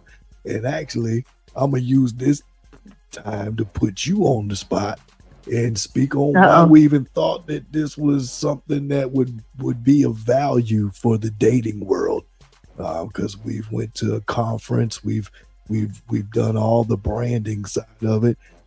Just life been life, and we've got 2 kids that are very demanding, but God gave us a calling in our heart to speak to the dating world, to be just as vulnerable and transparent as my wife has done a great job have given us her 2 cents. But what do you think is missing specifically to this question? Where do you find someone with potential? Why was it? What was it that we were in agreement with in your mind when we started putting together Fishing for Love? What were we in agreement with? Yeah, in the mission. Yeah. Just, I would say that, there are a lot of people that like are out there and they're faking something. Whatever that might be. Some people fake it in a relationship. They show people what they think they want to see, right? They're not being their true self, and they're being whatever. They're taking on this persona of, I think that this is what this person would be happy with, and I'm trying to lock in a mate or whatever they're trying to do. But you can only hold up a facade for so long. And eventually, the real you, the true you, is going to come out. And as a couple of the thing about that is, either when the real you comes out, person's going to pay attention to what they see, or they're not going to pay attention, and then they keep moving forward, and these people end up in marriages that don't work, or because they were never going to work from the beginning, because they probably weren't intended to be. They probably weren't sanctioned by God. And marriage is ordained by God. So you have to be very careful what you say that I'm going to join myself with. So pretty much there are a lot of people out there that are faking. They pretend they don't know what they want. They see something nice on TV. They hear something nice on a podcast, and they think, I have to do everything that I can in order to get this. They see that person that drives that nice car. They own a very nice house. I want to be with that person because of what they have. I like their salary. They see, they see the stuff, the external stuff, the superficial stuff. And then they judge things based on that, and they become who they think that this other person wants them to be, just so they can either have things, or so they can tell their friends, like, look at what I found, look at what I have, things like that. And it's really not about that, right? But people do a lot of, fake things. They're not doing what they should be doing as it pertains to relationships. They try to become somebody else, but you can only do that temporarily. That does not last. And so really, a lot of it was about that, learning how to really have a good foundation for a relationship and have a healthy relationship, not based on comparison, not based on something that's unrealistic. It's something that's solid and real. Are you there still, Miss Dr. M? I'm still here. All right. So my next question for you would be, whenever you're looking for somebody with potential, you know, how much of that is intentional? How much of that is going to be like, is it going to be something that's really going to be more Christ-centered, or something that's going to be more vanity-centered? Like when we're looking for somebody with potential, like, do we put in all the characteristics of what we're really looking for, or should we be more leaning on one side or the other? Or should we be leaning more on looking for somebody that's more Christ-centered, or should we really be looking for somebody that's really going to fit all those areas and needs of what we're looking for? Not like that. That's a good question. That's a good question. Like, and I think is that... Is it wrong to settle? Well, so that's a good question, right? That's a good question. And I'll tell you why. Because for many, many years, and I had friends that judged me for this. I had like a list of things that I thought, you know, like this would make a really great husband. And I prayed about that list at some point, and some of it went away when I prayed about it, because I was like, oh, this is not necessary. This is not necessary. But I did want to be with somebody. I wanted to marry somebody that I was attracted to. I wanted to marry somebody that had the same belief system that I had and practiced the same belief system that I had. Because my biggest concern about that is if I ever had children, that I don't want to be fighting with whoever over how I'm raising my children, because I'm absolutely raising them to be Christ believers. So I didn't want to have to fight with anybody about that. And so that was extremely important. Also, the Bible says not to be unequally yoked. So what I hear you saying is like, do I have to forego, this is my perspective, and you can correct me if I'm wrong, but do I have to forego attraction just so I can get these other things? And the answer to that is no. Like when the first thing that, like when my husband sent me that message, the first thing that popped up was his picture and a little bit of the message, and I was attracted to him. And there's nothing wrong with that. There's nothing wrong with being attracted to your spouse. That's and right. I don't think that people should have to. I don't think that people should. You don't necessarily have to forego one for the other, right? The initial thing, especially if you meet somebody out in the grocery store, the initial thing that's going to attract you to them, you're not going to be, oh, I see you and I love your personality. You don't know anything about their personality, so that is completely unrealistic. It's going to be probably a physical attraction first. And you're going to, okay, but that cannot be the only thing, right? So some people get caught up in the physical attraction and then they forget about everything else because it's like, but this person looks so good. But I mean, is there any other substance there? So yes, be attracted to the person, but also when you start engaging in those conversations, be intentional about what you're looking for, and you have to be willing. If they don't match up with the rest of it, you got to be willing to cut them loose and let them go, because all it's going to do eventually is just drag you down. You're not going to end up with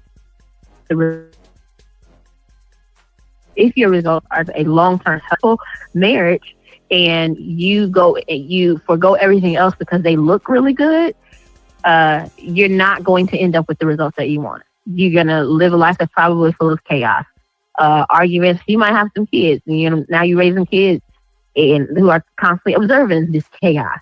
And now they think that that's what marriage is supposed to be like because that's all they've ever seen.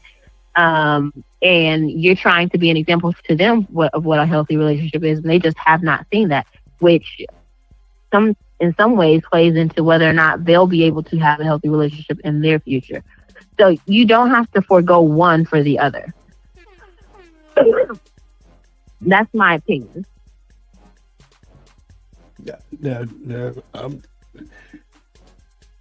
listen, I'm gonna say this real easy because I don't want to hurt nobody's feelings, but I think about that we need to be very intentional when we pray. And so shout out to my guys out there at Hope Haven. And we had our men's meeting yesterday. And matter of fact, I'm glad Willie is here because I don't want to speak for nobody. But I told that brother. He said he wanted some woman that had these dimensions. You know, some it's heavy in this area. Is you know, she got all these potentials that's all over the place. And I told him, I said, brother, ain't nothing wrong with that. You pray how you want to pray, and I believe God wants us to be very specific. Ain't that right, Brother Willie? so I think that, you know, we don't have to forego not being specific on what we pray for. I was very specific when I prayed for my wife in areas that I wasn't before. That it made sense, that I understood that God could provide those things if I'm going to believe that his word says it, number one. And then number two, am I going to be patient enough to wait for it while I work for it? And that's a paradigm. That's a paradox for a lot of people. That'll go over a lot of people's head.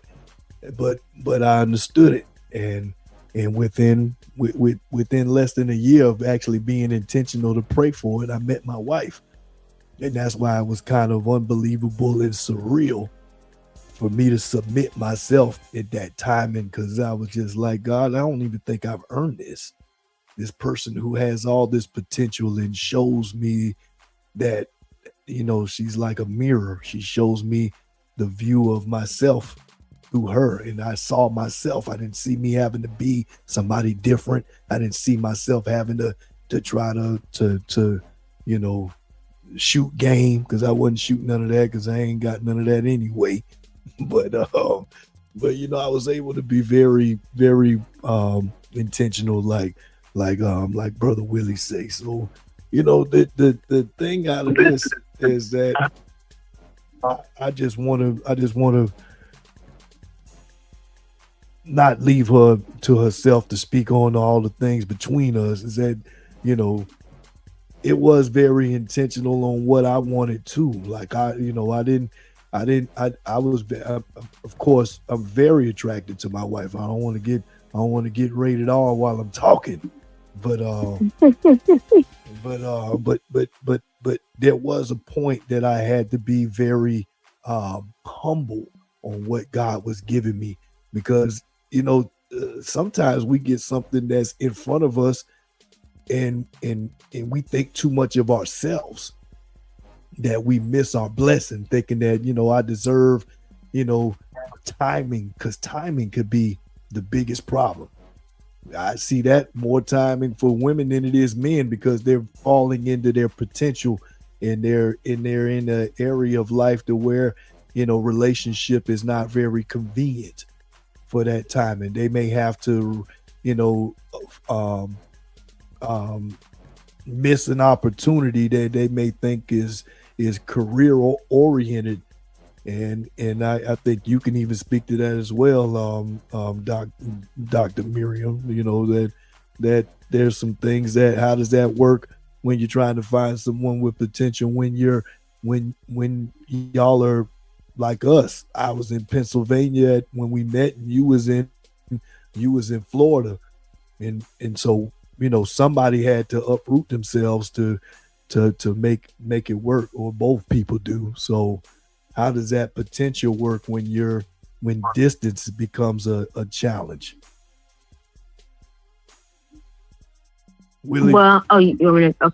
Yeah, either you or Willie. You know, I'm just throwing that question out there to see who picks that up. Willie, when you're dating, does distance make a difference? Are you able to feel the same type of love that you want from somebody when they're doing it from afar versus where you can?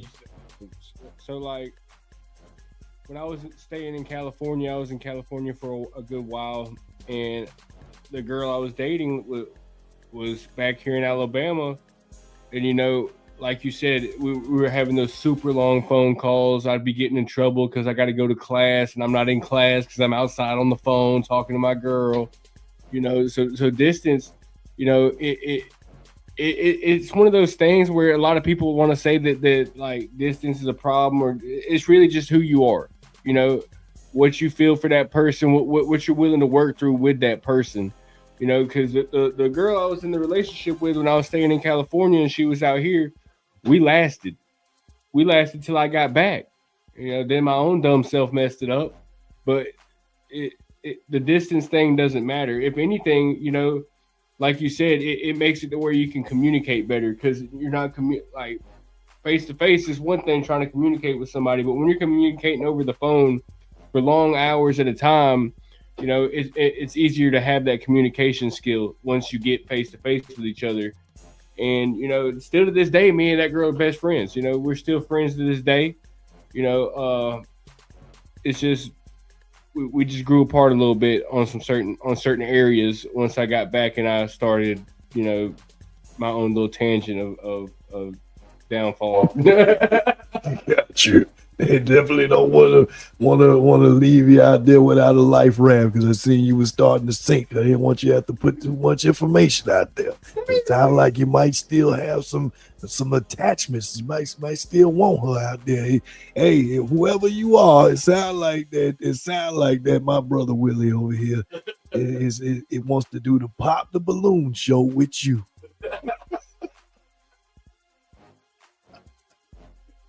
Well, no, we probably need to open up this topic to explore it just a little bit more because it's got legs on it and it can walk all kind of places. But for now, I really do want to give appreciation to everybody that's been tapped in with us and thank you for the comments and the commentary, Dr. Miriam. I have to thank you later.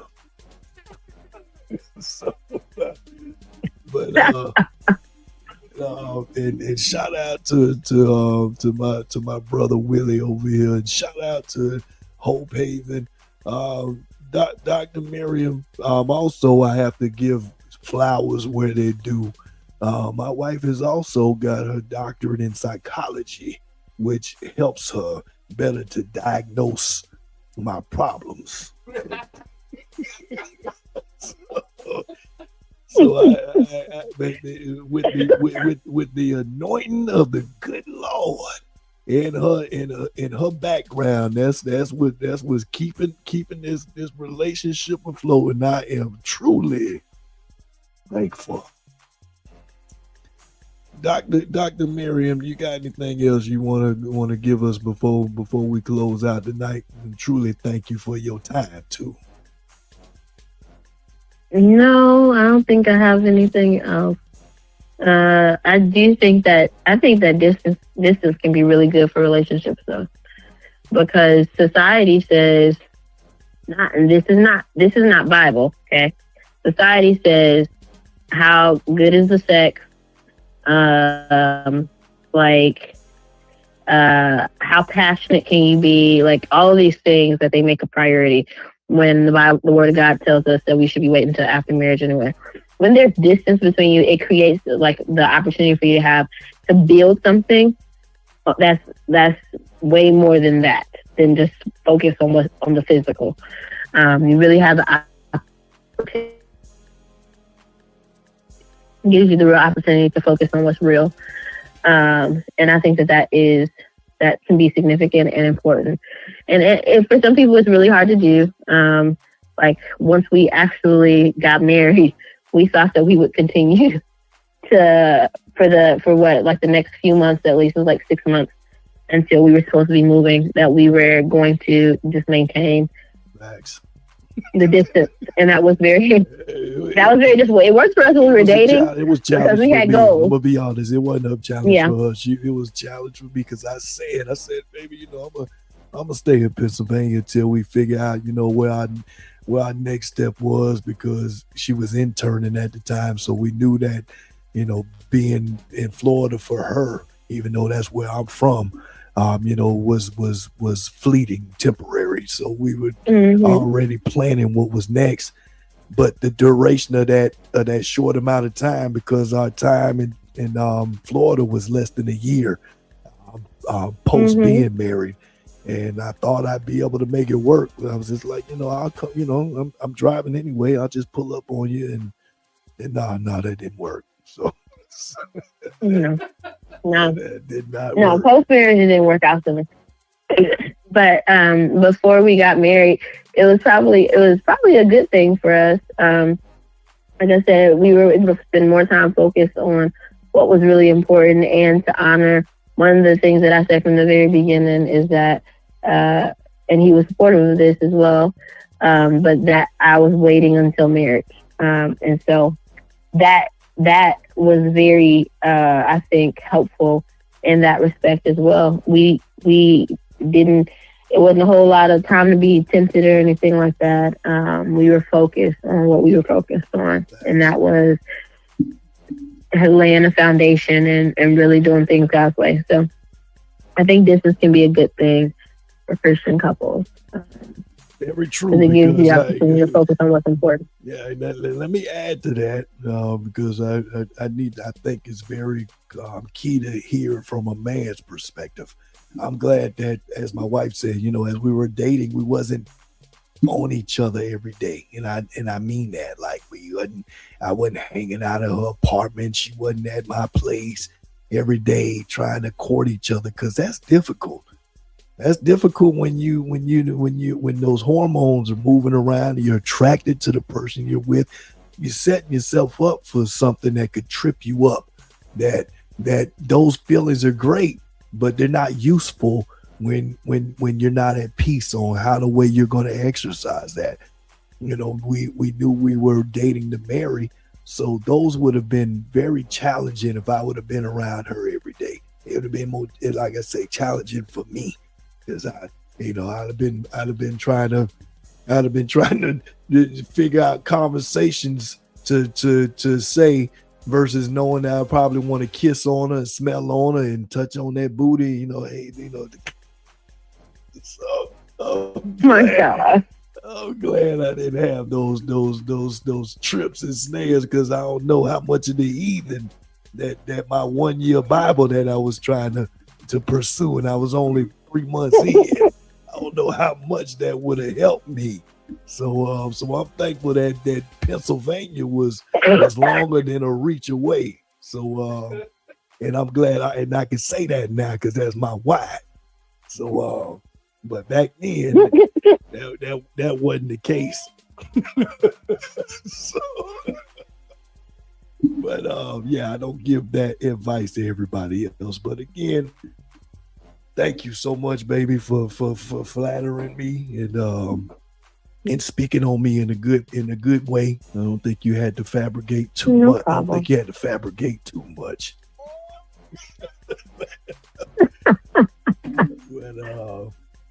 But yeah, I think we got it there, man. I don't know the most fancy way to do it. Big Willie, you want to close us out there, brother?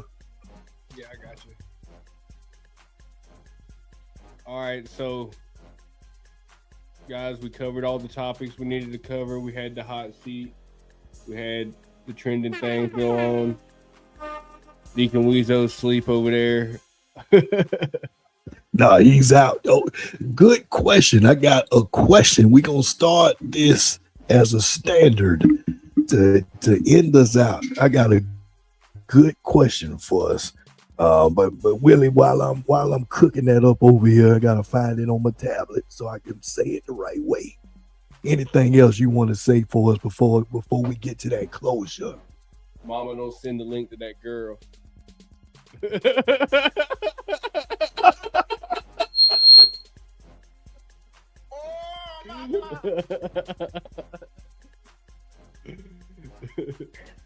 So, I just want to thank Hollywood for real for the opportunity to be able to do this.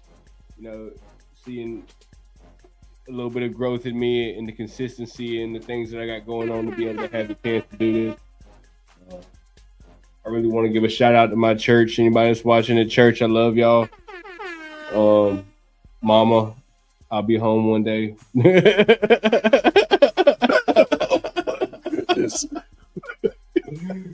Well, while you giving those shout outs, this is the question. If and only if we was in a apocalyptic situation and you ain't got nothing else, eat you. I didn't even give you the options what was on the menu yet. I'm not even up for grabs.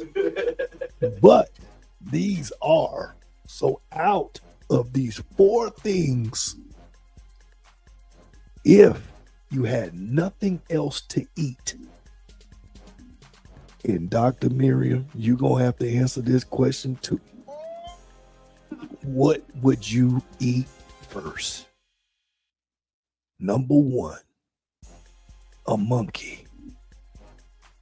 Number 2, a horse. Number 3, a dog. And number 4, a cat. Which one would you eat first? Or would you starve to death? I'm probably gonna starve. I'm gonna eat the dog. I'll find some grass. I'm gonna eat the dog. Cats are too bony. Monkeys mostly have AIDS, and I heard horse meat greasy. I'm gonna eat the dog. Talking about this at work yesterday. I'm probably gonna starve. My wife is a picky eater, so I already know. I believe everything she just said. She'll cook something that's made for 3 days of leftovers, and after day 1.5, she says she tired of eating it. What kind of dog is it? Is it a Pomeranian or like a Great Dane or a pit bull? Like, is it a small dog, a big dog, a little dog? How sharp I need my knife? Oh my goodness. This has been the Hollywood Red Show exclusively on TSN, the Strategize Network. Yes, sir. Till next time, we out of here. Let's go.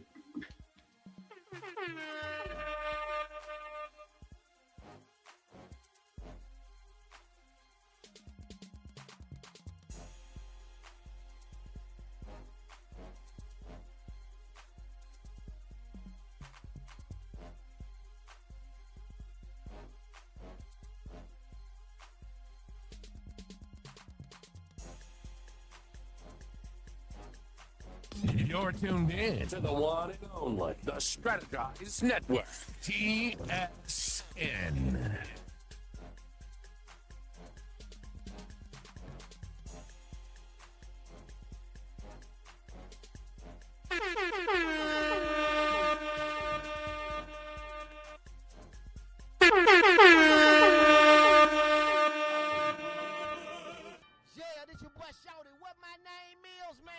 Kicking it on the Hollywood Red Show. I'm kicking it with Hollywood Red, you feel me? Sean J, 229 Fleetwood represent Philmont Red. Hollywood Red. Y'all know what time it is.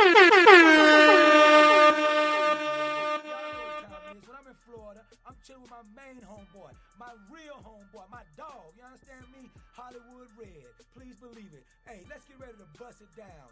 Bust it down! Hollywood Red shows you. People really keep it, do the right thing, get the right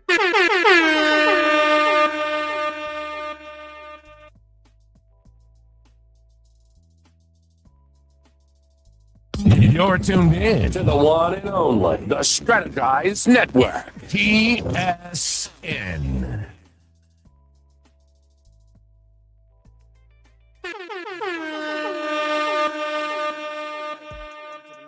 This that Hollywood Red Show. You know it. This that Hollywood Red Show. What you doing? Tune in. Where you going? Tune in. Hey. This that Hollywood Red Show. This that Hollywood Red Show. Hey. Tune in. What you doing? Tune in. Fire. Hey, you want to hear something crazy? Like, what? You're tuned in to the one and only, the Strategize Network, TSN.